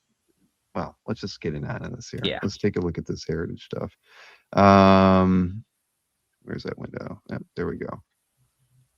That, and that. Why won't shit there? There it goes. Okay, let's see. I did not pick the Art Germ piece, and I didn't pick the Mike Zeck. There's been so much. There's been a lot of Mike Zeck cap and a lot of Mike Zeck like Punisher pages, but without the Punisher on them. I saw that too. I got excited when I saw his Zeck Punisher, and then I clicked on the piece, and I was like, wow. Nice. You got your man. You're wearing your Mannix. Tom McDonald. So yeah. But yeah, I skipped over. Yeah, even nice Coipel. There was some good stuff in there. Mhm. But let's see here. So, but I had to start things off with this Rick Leonardi Nightwing splash. I just thought it was cool because it's title page, and you get the the different era costumes, and it's really bold. Yeah, The way he's drawn the character. run. I love it. I thought I'm looking at it now, and it's great. So it's Chuck Dixon storyline apparently, and possibly Farmer inks on it. Yeah, it looks like it to me. But yeah, good one. Look at that. Yeah, That's awesome. very nice. Then I picked this one for you, Ron Wilson. I saw it today. It's an unpublished thing cover. See, this is the way the rocks are supposed to be drawn. Yeah, Nothing's the same size. But either way, I don't know. It's like some baby monster or something. And the thing, come on, the thing was persecuted. He's been given shit all his life. He ain't gonna let some little baby monster get picked on with people with pitchforks and bats and stuff, no, right? not the only time he's come to some creature's aid for sure. Right, exactly. I mean, it's so it's Ron Wilson pencils and Joe Sinnott inks on it. Even though it's unpublished, it's pretty cool. Yeah, it is cool. So, yeah. Then I picked this one, Ramona Fraden Plastic Man page. Oh, So, I mean, I love Ramona Fraden, and I mean, look at this is perfect. This is absolutely perfect. It makes me. I see this and it makes me like the Hillary Barta Plastic Man stuff even more because he's riffing on the way other artists drew him as well, and absolutely, this is really nice. I mean, I should put it. I think I'll probably bid on this. I've been waiting for the right Ramona Fraden piece to come along. I kept thinking I was going to do a lot worse. Right. I've been leaning to the idea that I was just going to get like a commission style piece one day from her because that I figure I wouldn't see a piece that would be awesome. But this one's pretty good. Yeah. All right. You did not see this page, people. Then here you go, Carl Critchlow. This is a Lobo DPS with Lobo literally getting ripped in half. Look at that. I mean, I'm sorry, guys, if you're a little squeamish, I apologize, but I had to show this one off. It's too crazy, Mother Superior and the Mother Teresa ripping him asunder. You're not going to see too many DPSs like that. No, not at all. I don't know how realistic it is if you were to get ripped in half by, two souped up dragsters or whatever the hell those are. But yeah, I think, yeah, we're not going to see this art like this one again. No, and it's only at $10. Everybody, throw your thrill bids in on that one. Then Francesco Mobley Venom cover. I just really like it. I mean, it's I love the depth in the piece. I love the way Venom's handled on here. A lot of times, I know I have a Venom piece in my calf picks where he's just all kinetic and squiggly and looks great that way. This has a very realistic feel to it. The tonal quality is great. The cityscape is nice, and absolutely. I love it. Then this was a cool piece. Gary Leach. Ooh, wow. always loved Gary's work. This is Manhunter, and it's even got the silhouette of Batman in the background. Yeah. This is stunning. I love the curve on the roof line that he's standing on. Oh yeah. I mean, look at that. Yeah. This is the lighting on this. I mean, it's amazing. Him leaving just the white paper through there to make him pop like that. Everything else, the tonal work is perfect. I love the kind of the brown tonal work in the buildings to the blue tonal work for the sky and the mountains in the background. This is a gorgeous piece, and I like how he has like the figural work is on the more, because it's kind of painterly looking, it's on the more realistic side. But then he's way more graphic, like / comic booky on Manhunter's face. Right. I think it's great, and number one Marvel fan. It should go high. There's not a lot. There's not enough Gary Leach artwork out there, and this caught me by surprise. I think it's really amazing. Yeah, glad you think so, Marcus. Toned in all the right ways. He knows one when he sees one. Yes, he does. So here you go. Dick Ayers, John Severin, Captain Savage, and his Leatherneck Raiders. I can't say that Captain Savage, I'm not really. I'm sure we've looked at artwork before. I really picked this piece for the top 3 panels because I like the 2 character interactions in this battle scene. Okay, and, yeah. And isn't it? It's really good, and it tied together with the word balloons like that, panel to panel to panel. Gives a lot of balance too. Yeah. I think that this piece is awesome, and I think that Peter Rowe should buy it. Yes, definitely. But this thing is awesome. Captain Savage is out there with 2 6 guns. I mean, what more do you need to know about the guy? Yeah, 2 grenades, 2 6. He is. That's all he needs, and his rucksack, I guess, in the back. So. I think he does have a machine gun somehow strapped back there, but either way, for his sake. Anyway, that's a really good one. Good Dick Ayers piece, and then this is Marco Santucci, who I don't think we probably reference them too much, but their work is pretty nice. I've seen there's a fair amount of it on CAF, and this is from a JSA book with Dr. Fate and all the panels. I just thought it was really nicely done. That's great. I love the upshot right there. Yeah. Very cool. As an inset panel like that. Yeah, that works out great. And I love the Escher vibes there. I mean, it's just it's a cool piece. I like the mix of tonal and light detail and everything with this one too. That's terrific. Yeah. And then this is a commission, Andrea Cucci. And it's a Venom piece. I don't know why I picked 2 Venoms, but I did. I like the composition on it, and not being published. I thought it was pretty well done, commission style artwork. Yeah, very cool. And the last one, Anand Radhakrishnan, and blue and green. I have no idea what that is, but it's a small piece. I think it's done on. I think the art area is like 8.5 by 11, but.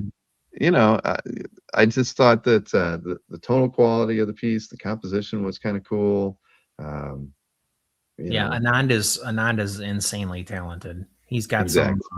He used to be one of Cam's guys, a couple years ago, and I know ML has a couple of these, and he's been really well received, I think, and keeps getting better. Like his recent stuff is.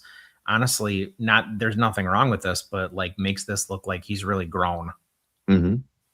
Marcus says blue and green is an Eisner winning title. I did not know that. But either way, I thought this was cool, and it is smaller though. I know the format isn't 11 by 17, but either way, awesome. Yeah. That's my picks, but there were a lot of cool. There were again, as always, there was a lot more interesting stuff this time around than during San Diego week. I know that I kind of scanned it like a couple days before the auction last week, and the quality was down. They were wise not to for the good stuff during San Diego. Yeah. Is that Kurt Cobain? I think it is Kurt Cobain. I think it is. It's got to be. All right. So EXP video, I did get that right before the show. Let's see here. I think I got it queued up and in the studio. Yes, I do. So we can take a look at what Nick Barucci will have available on his show tomorrow at 7 o'clock right now.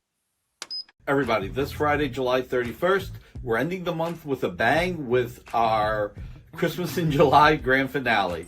Last Christmas in July, part 2, got a little interrupted because we had James come on with Rob Guillory talking about their Kickstarter. But before we get into the promo, wherever you're watching this video, please hit that thumbs up, share, sharing is caring, let your friends know. Wherever you're watching this promo, please make sure you're subscribed. And if you believe you're subscribed, make sure you're still subscribed. And whether you're subscribing for the first time or confirming subscription, subscription, hit that bell for notifications. Remember, YouTube subscriptions are free. So, or at least for the podcast they are. So, Friday, we're going to have Christmas in July blowout. A few pieces will be at $25 for December 25th. We're going to have a lot of fun. But we're also going to have a good amount of Spider-Man. So, like the Spider-Man 67 page, check it out. We're going to have this recreation of Amazing Spider-Man number 6. Amazing Fantasy 15 recreation, plus the recreation of the original cover. On top of that, we are going to have some Batgirl pages by Emmanuel Lupacino. We're going to have Detective Comics by Armin Carnero and Scott Hanna. Invincible Iron Man by Joe Bennett and Scott Hanna. Then we're going to have Steve Dillon, Ultimate Avengers. We're going to have JLA. We're going to have FF movie adaptation. I know it's Dan Jurgens, and it's probably RT Bear or Jerry Ordway Inks. I'll need to double check. You know, most people would know. A little bit of Garcia Lopez, a little bit more Spider-Man and Spider-Boy, cover-ups, and Lions and Tigers and Bears. Oh my. Plus, we'll have more deep discounted art to celebrate Christmas in July. So this Friday, July 31st, 7 p.m. Eastern, 4 p.m. Pacific, only on the Original Art Experience, and I look forward to being seen by you there.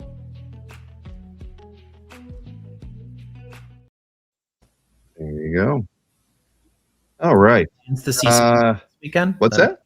That made me remember. Do you have plans to see Spidey this weekend?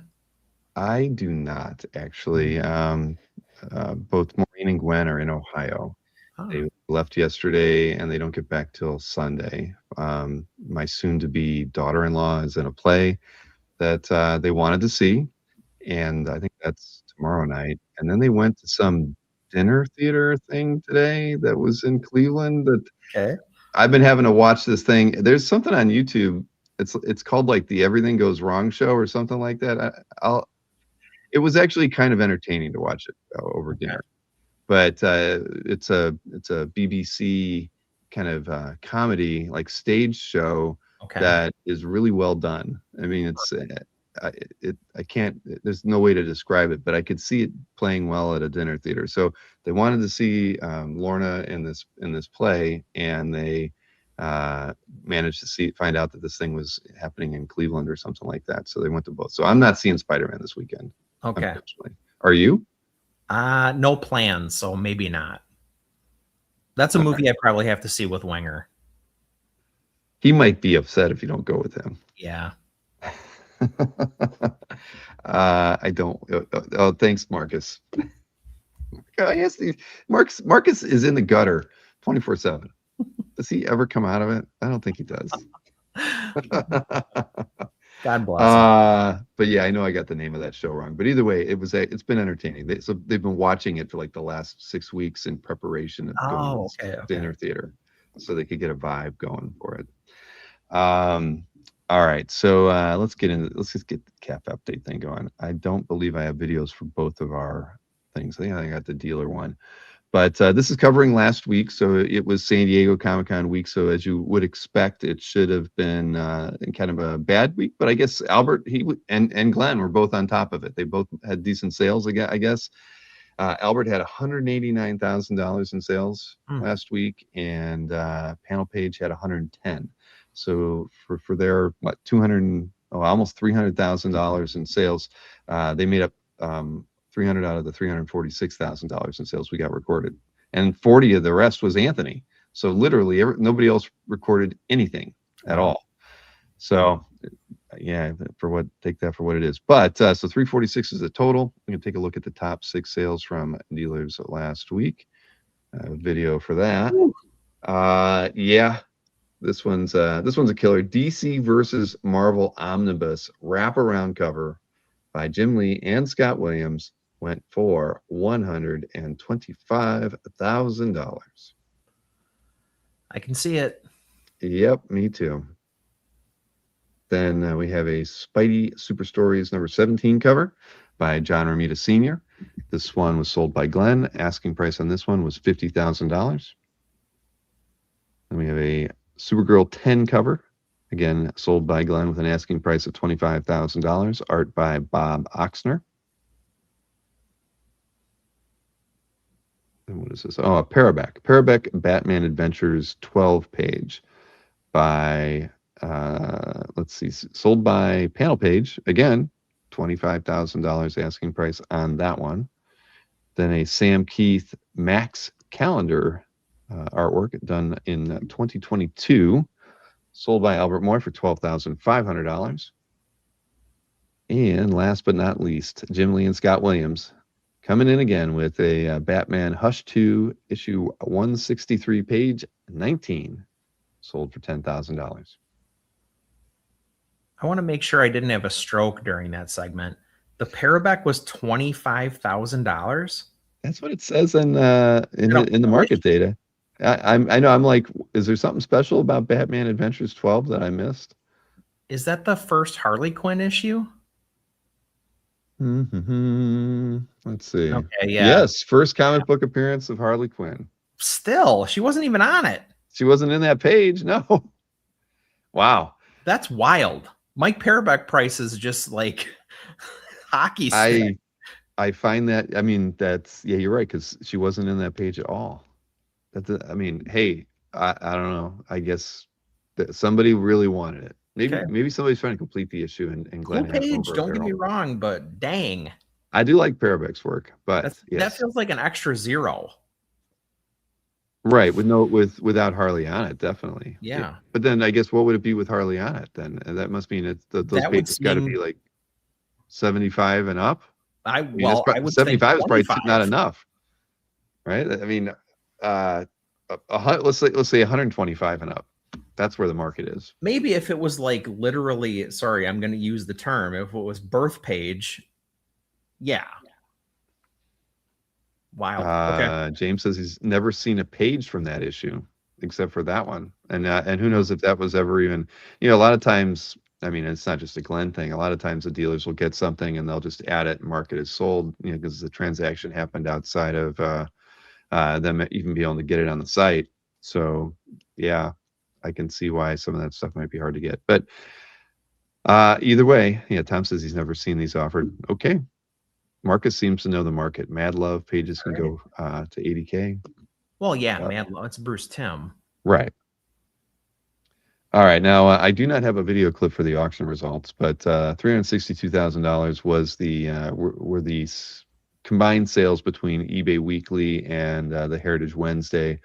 Over at eBay Weekly, I know that this Jaime Hernandez cover did sell, and I tried using my 130 point to get what the best offer was, and it ain't working again this week. It's on and off again with the make offer reporting over at 130point.com. So I don't know what the actual price was on this one, but that was the highest listed one. Then here's a page you would like, a square, what do we got?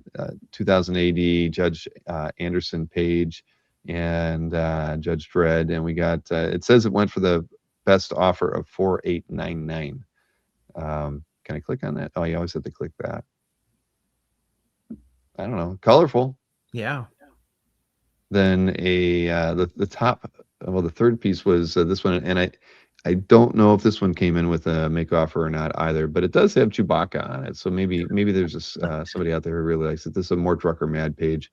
was potentially sold for $2,500. Oh, it's got Alf on it and ET. I mean, And Scotty and Bones. okay, it's got a lot going on here. Then over at Heritage, where we know the prices are always going to be accurate, this Steve Ditko Erie 9-page sold for $9,375. Very cool, all tonal work. We talked about that one, I think, didn't we? I do believe so. Yeah. And actually, at that Torrance show, I don't know who it was. Who were we talking about? I can't remember who it was. Somebody picked up a really nice page, maybe from this as well, from Bashara, that was all tonal Ditko, and it was better than this page. It was really nice and oversized. Let's see here. Then we have a Butch Geis, Mike Perkins. What is this? Ruse #1 cover. Yep. Very nicely done. And rounding things out, I know I picked this one. The Kirby Royer Machine Man page went for $6,000. That feels pretty good. Yeah.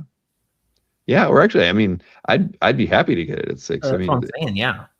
these days, I mean, I saw, gone are the days of like Devil Dinosaur pages and Eternals pages or New Gods pages for $2,000. I mean, everything's going up. I saw a nice Devil Dinosaur page at San Diego, and it was right around that $5,500 range with Devil Dinosaur on 2 of the panels. So, yeah, those affordable Kirby's are gone. Yeah. That's just how it's going to go. The Wookiee bump, says Matt, Matt from Pop Sequentialism. That probably had something to do with it. All right, let me switch things around here, and we can jump into our picks for this week. Let's go. Yeah. Where is that one? Yeah, you went for the heavy hitters. I did. Like, not in all cases, but I got like 4 pieces in, and I was like, man, I'm just picking like big images. And then I was like, well, I'm just going to roll with it. Yeah. No, that's all right. You know me, I tend to like to go after the stuff that has a lot of comments and stuff on it too. But yeah, but it's good. The pieces you picked, I would have picked. So it is. So maybe I swung it in the other way with the pieces I ended up choosing. All But right. we'll start things off here with you. The image we used for the show graphic. I mean, it had to be. It was too damn colorful. Yeah. I mean, what a way for Tom Strong to kind of be seen. On the on bookshelves. This Yeah. is such a classic freaking image. It is. And like the balance of the cover is so good. I mean, obviously he knew it was going to be a cover. He left all that space at the top. So you get like, the image is taking up like the prime real estate. The uplighting on this is so pretty. I personally think Tom Strong has one of like the best costumes that have been designed in like the last, 30 years. It's so simple. It's so perfect. I remember this book being on the stands and being so excited for ABC Comics. And like, it was just, kind of a moment in time for me. Like this hit at just the right time when I was, still really actively reading. And there's something cool to me about seeing Alex Ross do a Chris Sprouse design, I guess. Exactly. I mean, this, what is it? Marcus reminds us. Yes, this is from issue 1, but it has like that World War II vibe. It had, it period wise, color wise. Well, he's kind of a pulp hero too. Yeah, exactly. And it just fit. And then you read the story and it didn't disappoint. I mean, everything. When ABC came out, I didn't know when those storylines were hitting. I didn't know what to think about them. Was I going to be excited or not? And from the first Tom Strong, I was like sucked in. I mean, I know I bought like I don't know, the first 20 issues or whatever the hell, because I just loved it. The stories were strong. The covers were always unique. They tended to riff on comic book history in some way after this, but this image being that first thing, I mean, nothing disappointed. I didn't read a lot of the other titles, but Tom Strong was right up there. Great stories. Newell says top 10 is better. I did not read top 10. No. So did you, Chris? Yeah, I read it. It's I mean, Gene Ha, it's great art, but it's kind of like Hill Street Blues meets the Avengers, I guess, or Legion of Superheroes maybe. But I don't. I just thought it was okay. I liked Tom Strong a lot better. No offense, Okay. Noel. Yep. Next, wait a minute. I'm sorry. Whose gallery were we in there? Because I don't know. Oh, good question. Oh, Melvin V. Congrats, Melvin. See, we picked artwork from north of the border regularly, and here we go. Was Thank that a you, Melvin. criticism?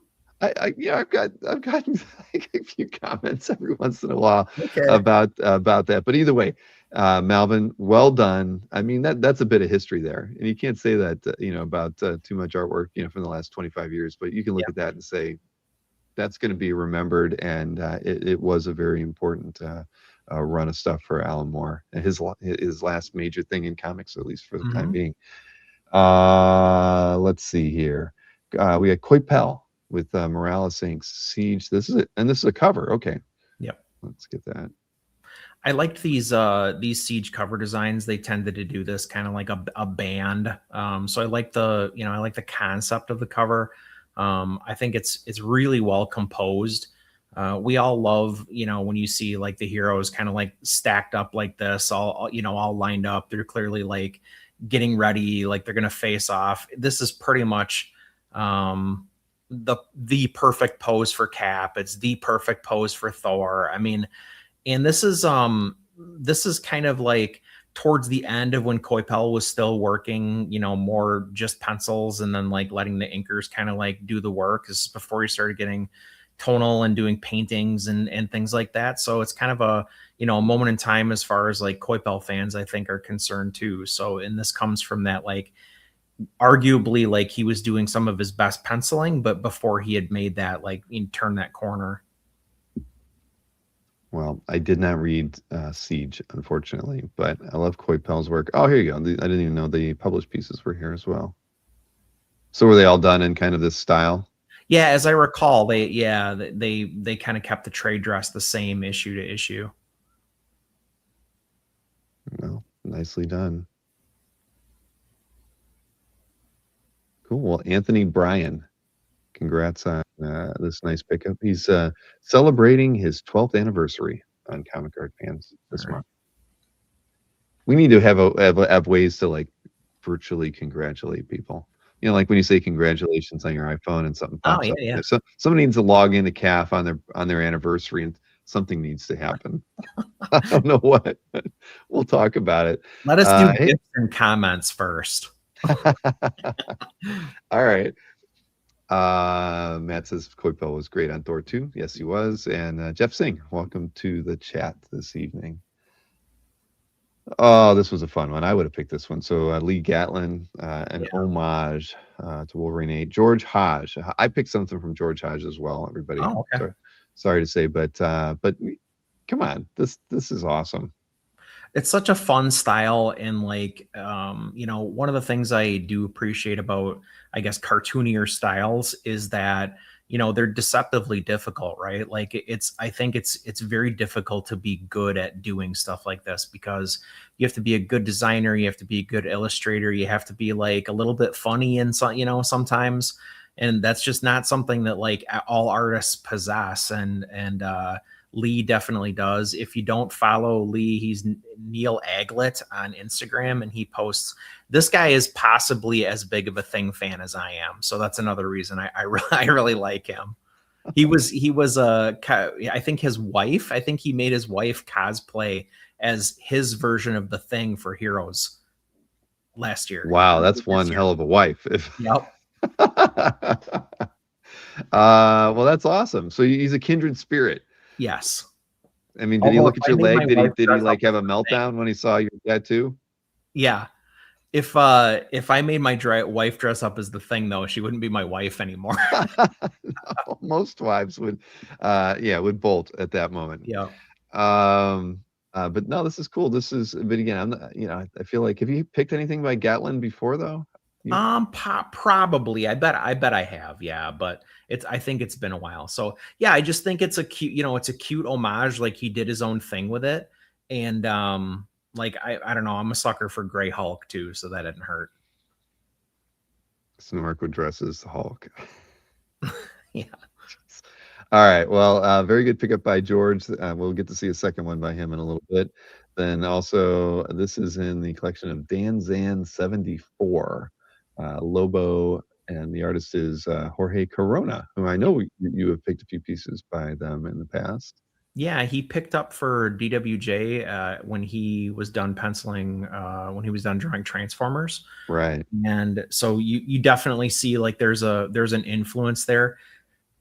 This is like way busier than what I normally like in art, but I feel like I always make an exception for Lobo pieces.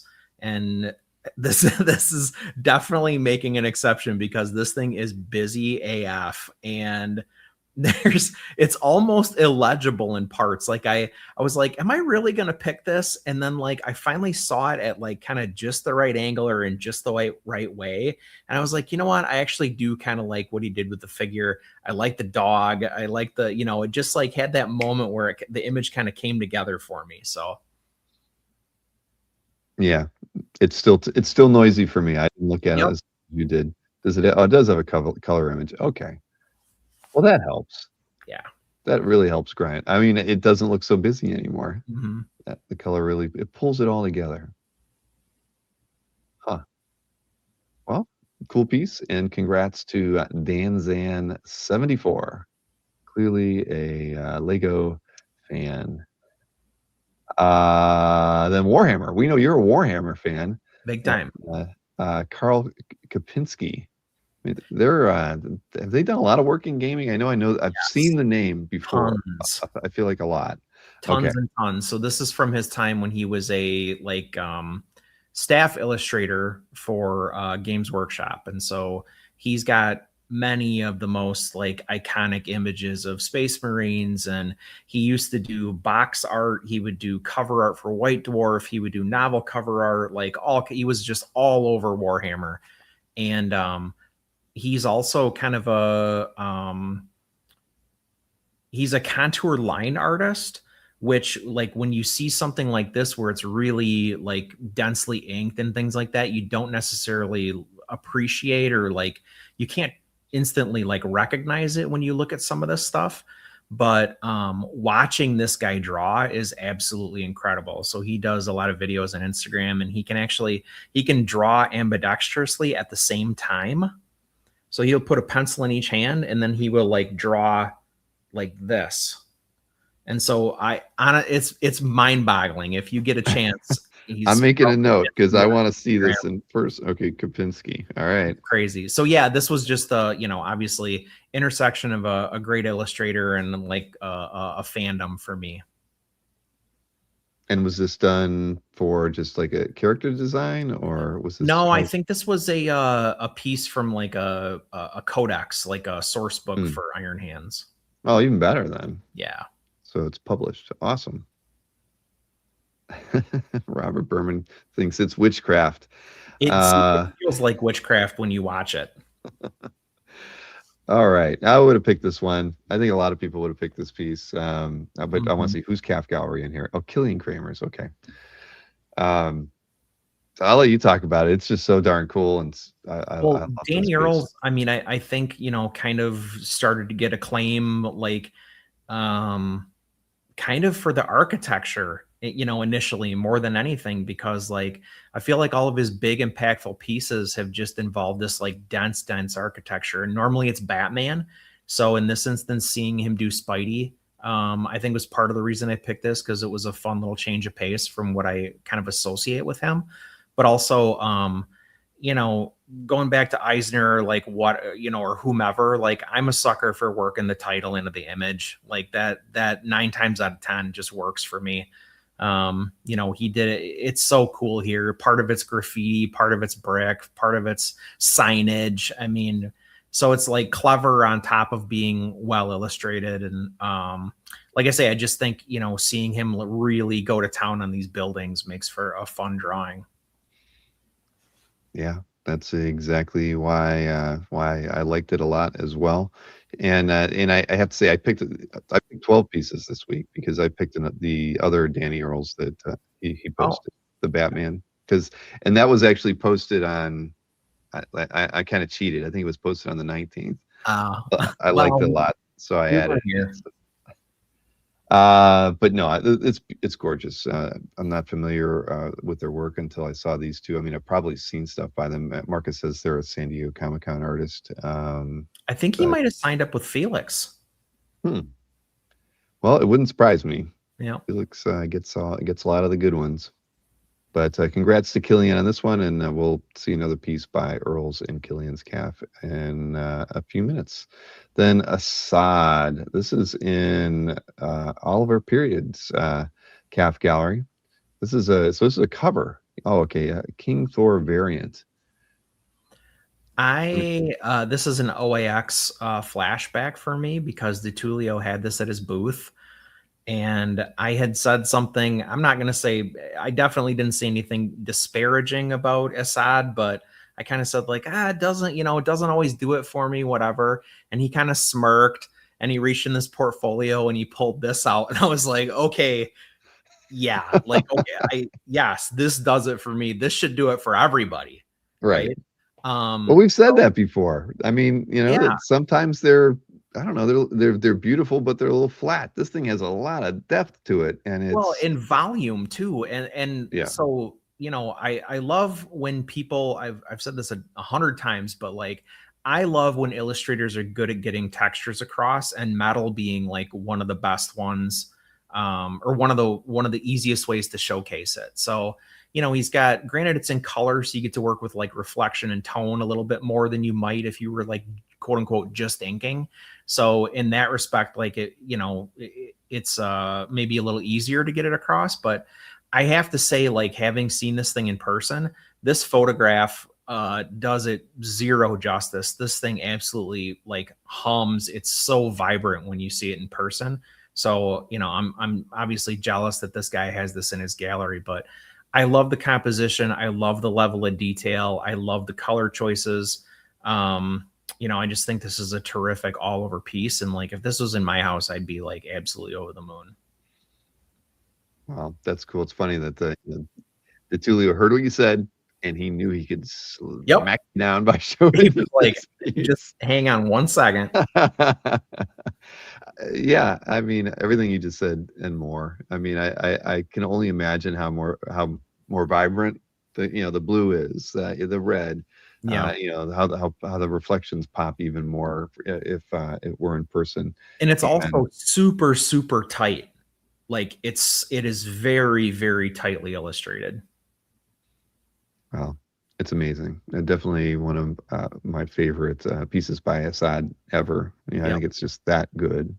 So, yeah, and the carpet's clean. Somebody takes care of their space. So, Oliver, thank you for posting this one. How long is Oliver? Oliver's been on the site since 2009. Ooh. So, over 17 years on CAF. Then Mikhail's piece is next. So let me get my like on there. We got a Superman, Spider-Man variant, and what's not to like about it? I mean, it's I always kind of wondered what you might what Vin would do with Spider-Man, right? Mm-hmm. I can't say that. I mean, is there any other drawings on CAF? I guess with Spidey, he's done. Well, Winger has the prelim to this, the Spidey piece of it. So there's at least one. But it's essentially, I mean, it's a little different version of this final image. It's cool. It's very cool to see him draw Spider-Man. Yes. But obviously his, the character that he's arguably associated with the most is also here. And that's really what I love about this. Like, I think he just does such a terrific Superman. I love the, kind of the thicker look of the fabric on his costume, which kind of obscures his musculature a little bit, makes him just look thick, like makes him look like a big lad essentially. And his facial expression is so good. I think this is it's a weird composition, but it's also a really fun composition. And it's something that like you can kind of envision happening, right? I can hear Tom Holland's voice screaming, "Yahoo!" Yeah. It's yeah. There you go. Chuck says that Frank Whiteley guy is going places. Yeah. No, I agree. I like this one a lot too. And yeah, nobody draws Superman like Frank. And this Not one's really. it's beautiful. Definitely cool. And it's cool that Wenger's got the prelim. Yeah, I was thrilled to see that ML owns this. I mean, what, couldn't happen to a nicer guy, literally. Yep, I agree. So congrats, Mikhail, wherever you are. I don't think we haven't seen him in the chat tonight. But there you go. And he's going to be celebrating his 11th anniversary on August 1st. Somebody needs to, see, we got to start working on that programming right away. Yep. Steve for Lawrence's ML. calf gallery here, right? It's John Byrne and his favorite inker, Bob Layton. Uh-huh. So Chuck's in the chat. This is John Byrne. Like, we'll just get that out of the way, right? I picked this because I'm a Yellow Jacket mark. I've always loved that costume. I'm a Hank Pym fan. Do with that what you will, but Yellow Jacket possibly being his gnarliest incarnation, but I just have always loved that costume. I think it's cool that you get, like, he's kind of passing the Ant-Man mantle to Scott Lang, I believe, on this page too. Mhm. So somewhat historic image as well from that perspective. But yeah, I don't know, like, just I love John Byrne on Hank Pym. Hey, I don't disagree with you. I think this is an awesome page. I remember reading it, after buying it off the shelf. So this is totally cool. Very cool. Yeah. See, even Chuck is 2 for 2. He said John Byrne is really, really good. But Steve Lawrence is a really, really good collector. If you're not Yes. following his calf gallery, I highly recommend going over there and watching his gallery, so you never miss a single update that man makes, because everything he posts is great, and this page is no exception. See, wife beating Hank Pym. See, not many Marvel characters are flawed. It's not just Cyclops. Yeah. Everybody's got drug problems, whatever, Professor X is a psychological pervert. disorders. Yeah. Next up, Michael Reyes. So we have a 12-year veteran of calf here with this Lee Weeks cover. Now, is this a nostalgia pick, or or I know you're a Lee Weeks fan? I'm a big Lee Weeks fan. Yes, I do love G.I. Joe. This is, the October Guard, which was kind of a Soviet version of, so it's that old. It's a Soviet version of G.I. Joe. So it kind of, yes, definitely is partial nostalgia. But the reason I picked this is because I mean, obviously Lee Weeks is influenced by Kubert. Like, I think he went to the Kubert school back in the day, if I'm not mistaken. But this is so over the top Joe Kubert homage that it was kind of like, I'm not sure if I've ever seen him like that dialed in the like, using Kubert as his kind of like inspiration or source material. Mm-hmm. Oh no, you can see it in the inking technique on this one. And The faces, yep. Without question. Honestly, it's going to sound weird, but even the angle of the lead character's boot, like, that is just like, that's a Joe Kubert. Like, that's how he would have done that. Yeah. The wisps of smoke. Like, yeah. And was it? And yes, this is Maki Pupu. Michael Reyes is Maki Pupu, for those who didn't know. Oh, okay. So there you have it. So no, this is awesome. When I think of Maki Pupu, nothing comes to mind like as a theme collector. I guess I never would have thought of him as picking up a G.I. Joe cover, but when the opportunity presents itself, you get what you like. Yeah. Let's see, what is that's your last piece, isn't it? Okay, now we're gonna go into mine. All right, so again, this is Jim Warden's been posting lots of cool stuff since, I don't know, it feels like 3 months now. He just won't stop. Yeah. He's just posting all of his stuff on calf. I'm not mad though. No, not me neither. He's got an incredible collection. Just wait till he starts posting his Pogo collection. I think he has like there's been a couple. I think he has like 100 Pogo strips. So he's got a ways to go. Now this, let me get my like on this one. This is from Lone Wolf and Cub, issue 32.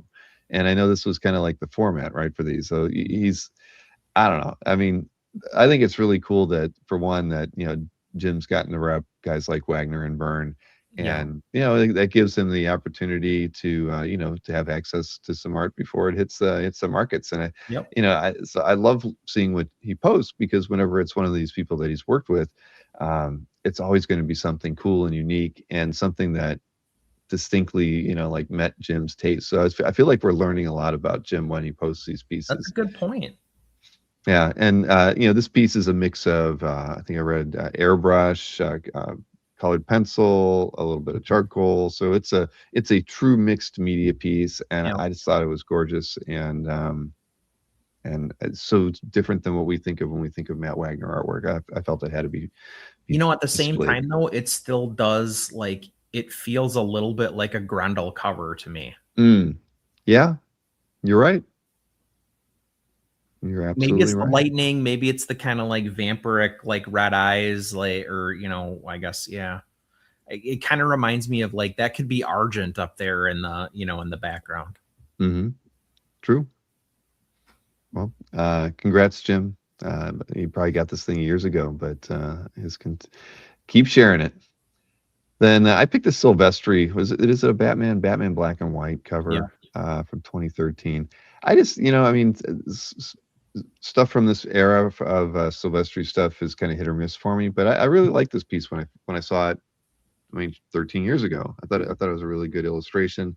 Just lots of detail. I gory in it, in its own way, presenting them like this, but different. And I just remember it just being so striking. And I remember being so excited to see him draw Batman, just period, because he I don't know, he went from an entire career at Marvel to an entire career running Top Cow to basically like, oh, he's gonna do a little work at DC. And I remember thinking like, oh, I wonder how good he is at drawing Batman. And then you see this and you're like, yep, pretty good.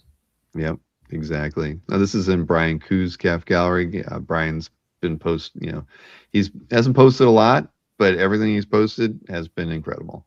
And so this is a really cool piece to see in his collection. I saw Brian at San Diego. I just love this piece. Absolutely love it. And you're right. Silvestri on Batman is much better than Silvestri on New X-Men with Grant Morrison. That didn't work as well for me. Yep. Sad but true. Yep. Let's see here. Next up. Okay, so this one is in Jeff Singh's CAF gallery. So I can always pick lots of great stuff out of Jeff's CAF gallery, but Hannigan and Milgram. This page is, I mean, it's a bit of a nostalgic pick, but there's a lot of like Frank Miller influence in the design and structure of the page. I feel like, but I love Hannigan and Milgram together. I think this is a really cool page. I love the torrential rain. There's not a whole lot of action. Spidey in that first panel is like that makes the whole page. That's a terrific image. Yeah. Exactly. I mean, look, he's got the raindrops splashing up off of Spidey and stuff. I mean, it's wonderful, absolutely wonderful piece. And when I think of Jeff's collection, I think a lot more of the illustrative creators. But I mean, this is gorgeous. This is such a really nice piece. Yeah. Yep. So congrats, Jeff, if you're still out there. Yes, it's from issue 69, Marcus. Issue 69. Lots of comments on this one. Another north of the border pick here from Jeff, who will be celebrating his 22nd anniversary on CAF this November. Let's see. Okay, I like on this one. So Tom McDonald. Speaking of Tom McDonald, I don't know why you didn't pick this one. I really, really, really thought about it, especially because I absolutely love the Creeper. So even just seeing his logo there I'm like, oh, I should probably pick this. Well, there you go. So I did it for you. Thank you. I just love the composition of the page. I like having the with the logos up there and the bat signal and the creeper, and then the kind of I mean, it's a splash page, titles page, but still I love that. But it just the paper and Batman and it's just an awesome first thing. I love the writer, the Alan, and you get the apparel and everything on the paper. It's just fun. Yeah. And dedicated to the talents of Ditko. Just an all around really fun title page. Absolutely. And like dynamic too. I mean, that's a really like fast moving image. Mm-hmm. And yeah, you're right. Tom says it reminded him a little bit of Marshall Rogers. I can see that. Breyfogle. Breyfogle. I agree with Yeah. Mussolino. There we go. Both, but just a gorgeous piece. So I couldn't let this one go without picking it. It It's is very terrific. nice. Congrats, Tom. Then this one is the other George Hodge pick, and just super kinetic.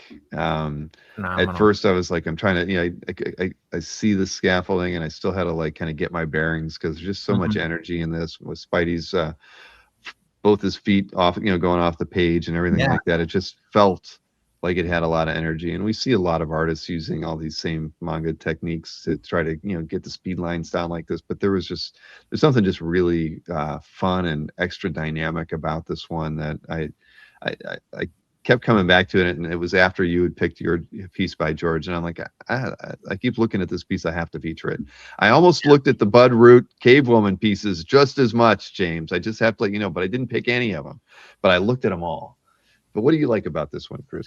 It almost has like the more I'm looking at it, the way he's kind of encircled, I guess 3/4 of the image with the speed lines, it almost gives it a lens flare effect, like which we do see people do digitally. But if that's done traditionally, that in my mind kind of means a lot of it is done like with it's like a trick of the eye versus something that's intentional. But I think it's really cool that the way it makes Spidey look like more dialed in, and like everything else is just kind of like blurry and, like I said, like diffused around him, I think is a cool effect. It is. I mean, initially when I first saw the piece, I thought they were falling down to the ground, and then I see the fire escape to the left, and I realized they're actually coming straight at us. Right. So that in and of itself, whenever you have to kind of question what you're looking at, I mean, that's always gives me pause to think, this might be a cool piece to feature. So that's on this one, George. So George got 2 in. So George gets nothing next week. Nothing. George, you're cut off. Cut off for at least a week. But a great pickup here. And Francesco Mana was the artist on this one. Then I had to pick this one. Let me get my like on here. It's in Stephen Davich's CAF Gallery. Tech Javier. Tech did that the Pokemon piece. So I just composition's great. Jiggy gets to work with a lot of talented people. I just think that this is just a fantastic drawing. I mean, he's got everything kind of focusing in on Absolute Batman there. Yeah. And it just works. I love the I mean, we have tonal work going on here. I love that a lot of it's really dark. It just kind of makes it look all the more menacing. In his shoulder gear and everything. I think that really interesting negative space too, because of the way he's used the cape to like break up those shapes. And it, number one Marvel fan, kick-ass piece. I should just show all these to Tom before the show, and we can just hit like all the give me one good one-liner for each piece, Tom, and we just share it. I somehow have a way to have it like run as a ticker tape. Tom says this is a kick-ass piece because he's always right. He's always right. He calls them like he sees them. Yep, exactly. Very visceral. So very nice piece. And I stopped by Jiggy's booth numerous times throughout San Diego, and all the team was just always doing just great freaking artwork. It didn't matter what they were working on. I had to look at it. I always had to stop and look because every one of them's doing something, different, but just putting everything into it. Absolutely. And I think that's what's one of the things that's so interesting about Jiggy's stable, or, whatever you want to say, is that like everybody's kind of like their own thing. Exactly. Yeah. And I mean, that's kind of what everybody has gotten, to expect out of those guys. But sorry, I'm trying to do a Google search while I'm working on this. But Andrew Drillon, I wanted to make sure I got his last name right. Mhm. It's Drilon. He was there, and he's done a couple mystery sketches, and I've seen his work before. But his stuff is fantastic. I Mhm. mean, he's never been to OEX, and he would be somebody. I mean, we haven't talked to anybody about coming to the show, but I'd love to see him come because he's in New York. He's done mystery sketch the last 2 times, and in both cases, they're like cover quality. Remember, there was a Doom piece that he did with Yep. just with Doom bots and machinery around him. That's the one I Right. remember the most. But super nice guy, and everything that he did during the show was awesome. He sat right next to Roy, and so those two guys together. I mean, it's Yeah, just fun to see. that's So cool. fun to see. So congrats to Steve on this piece by Tech. Then a couple more pieces here. This is the one I picked from Alberto. Another Sheety piece. Yep. There were a couple, didn't he have? He had another cap cover or something like that Yeah, out there. right. This one, I just like the kind of it's a battle scene, right? I mean, you could go all in, zoom in, do a big Brian Hitch on this or something, but this is like a pullback. You get to Yeah. see them fighting in this crazy scenery that looks like it's like they're like in hell or something. Yeah, we're And in an active volcano. right, and it's I love it. I just I can see these guys throwing fists, right? It just feels kind of like I'm a voyeur. I'm watching this thing as it's happening. Mhm. And while the other piece was kind of nice, the other cover that I remember, this one just has a lot more energy to it. By the way they kind of got the viewer's point of view on this thing. Yeah, I like it's got the 3-part, or the 3 segmented kind of composition to it. And he, Mhm. lays those characters like not directly in the middle, like a little stilted off to the right, towards where it's like edging, it's coming together anyway. Yeah, it's a terrific composition. This is something that like, especially because it's Captain America, like you could see a John Cassidy doing or, something like that. So to see this from Skeety on a cap cover Skeety? It's not Sheety. Skeety. I think it's Skeety, yeah, but I'm gonna go with Skeety from now on. You're less likely to get in trouble. Yes, exactly. Anyway, yeah, congrats, Alberto, who is sitting right now in the Spider-Man movie, loving every minute of it. Cool. Then this was Matt Kennedy's Calf Gallery pick, and I forget the artist now. Rob Willis. Oh, okay. So I thought this was cool. Just I like the artwork, and then I read Matt's description, and I liked it for all the same reasons he did. Just that it's just kind of fun seeing her just kind of flexing right for a battle. I mean, when you go and commission somebody for a piece of artwork, the last thing you're probably thinking of is you're going to get a pose of them stretching, preparing for battle from the back, and you're still going to like it. This one. Largely because of like how he went like ape shit on Omega Red here though too, that may not be the subject of the of the commission, but it kind of became the subject of the commission. Yes, without question. I mean, he's very imposing. This is like the absolute version of him. Yeah, but it's yeah. I mean, compositionally though, it's beautiful. And again, I smirk at this stretching. I think it's just a fun thing, and I can't say that I've seen any in my 30 years of art collecting a commission done with the main figure stretching, getting ready for battle. Well, it's like that. It's like that moment in the in the action movie where they're about to throw down, and the tough guy does one of these. Yeah. All right. Anyway, Matt, great pickup. I'm glad it's beloved over on Instagram and all that. But the very nice piece. Rob Willis is the artist on this one. Let me get my like on it. And now whose was this one? This was Joe A. Ben Caldwell Cyclop piece. I thought color was cool. Just the composition is fun. Mm-hmm. I just love it as a graphic image. I think it works really well. It's like a Alphonse Mucha, but like through a Asian lens. Yeah. There you go. Kazra says, hit the like button if you're old. The stretch more. Yeah. If I could, I would right now, Casper. But yeah, I love the color on it, everything. It's just a really gorgeous piece. It's And, I really like where he decided to use the blacks and where he didn't. I mean, it's very sparing, and I think it's it's restrained. So he really made good choices with where to have that and where to not utilize it at all. right. Yeah, Matt mentions Muka. Yeah, exactly. I mean, it's a cool one. I love seeing the little dabs of like just trying to get the color right. Mhm. There's a lot of artists who do watercolor who do that very thing, Mhm. and and you get that with the art. And like Rian Gonzalez, we have a couple pieces by her that same kind of thing, and it's fun seeing that stuff. Just Yeah. kind of seeing how they work their way through the process. Two more here. This one was in Hydra's Calf Gallery. Dave Simmons, Savage Sword of Conan. I thought this was again, it's cool layout. You got 3 vertical panels. They're all the same size. But then getting in on the detail, because it sucked me in when I saw like these light halo effects, right? I'm like, Yeah.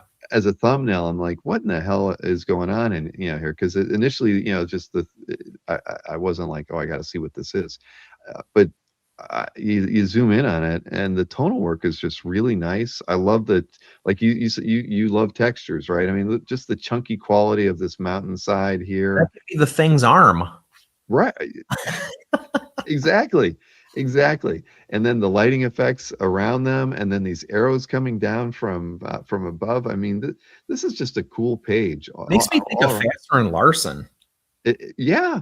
Yeah. I mean, and the more I'm looking at, I really want to see this thing in person. It's that cool. Or I want to see some other pages from this book. I'd love to own a page from this book. I mean, if all the pages are like this, I want one.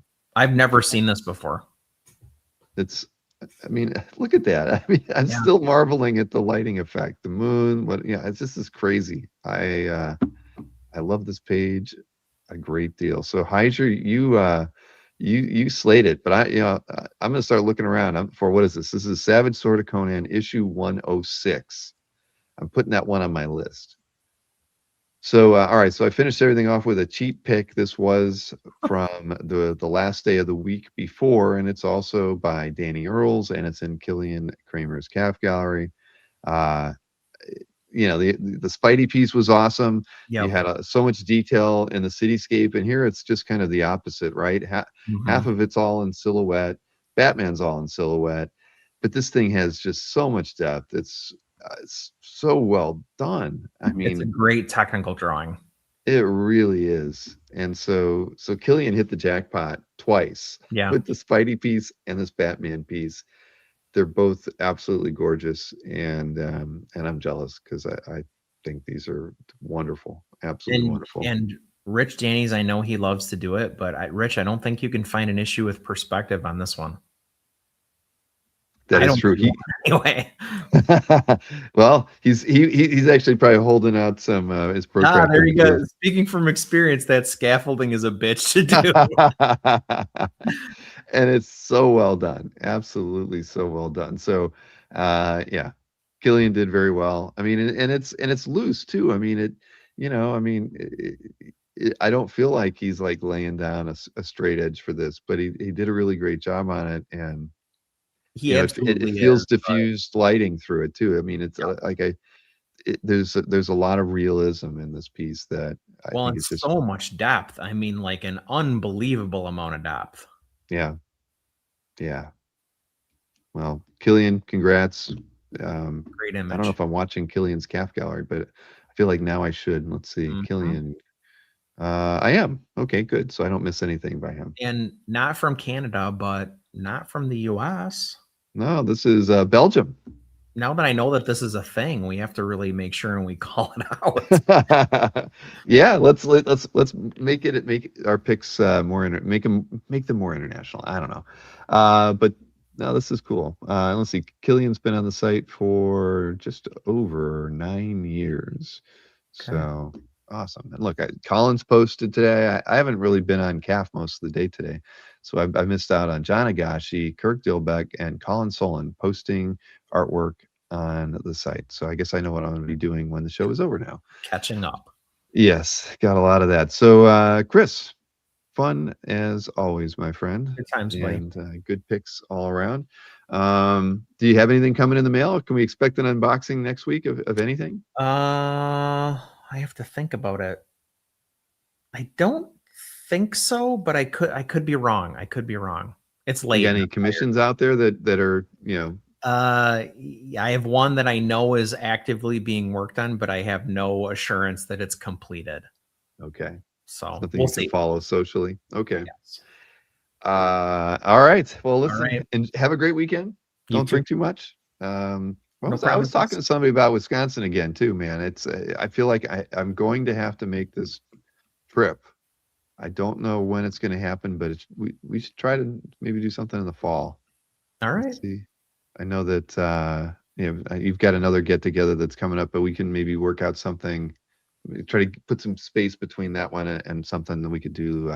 Yeah, before we have the Christmas. Chicago get together coming. Oh yeah. You're not allowed talking about that. Sorry. Steven, sorry. Somebody might get a divorce if you Yep. talk about it.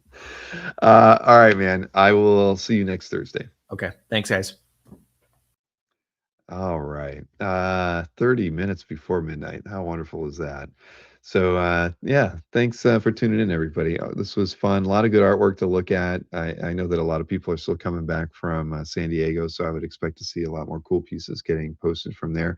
Anthony came back with a lot of good stuff. I mean, I know a lot of his price through stuff didn't sell last night, but I did see a lot of great art changing hands at San Diego this year. So I'd like to think some of that stuff's going to wind up in CAF or on some dealer sites. Yeah, there was a couple really big trades with a lot of pieces involved in them that I saw going down, and not just with Anthony. So, it was fun. That's, it was good. It was funny.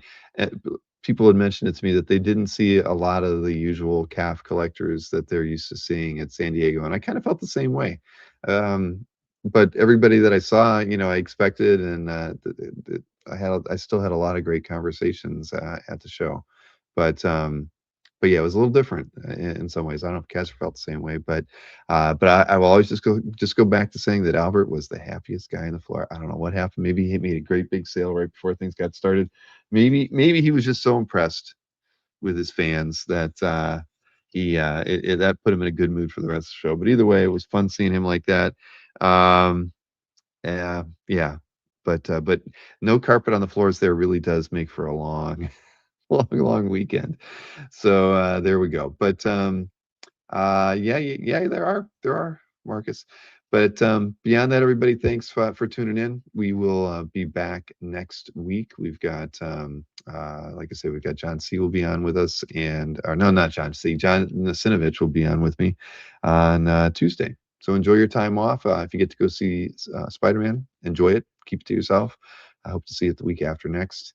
But always good chatting with everybody. Good seeing Jeff there. And again, James, you posted some good artwork this week. Budroot, Budroot might be growing on me over time, but very nice stuff that you had out there. And yeah, everybody, we'll see you again next week. Adios.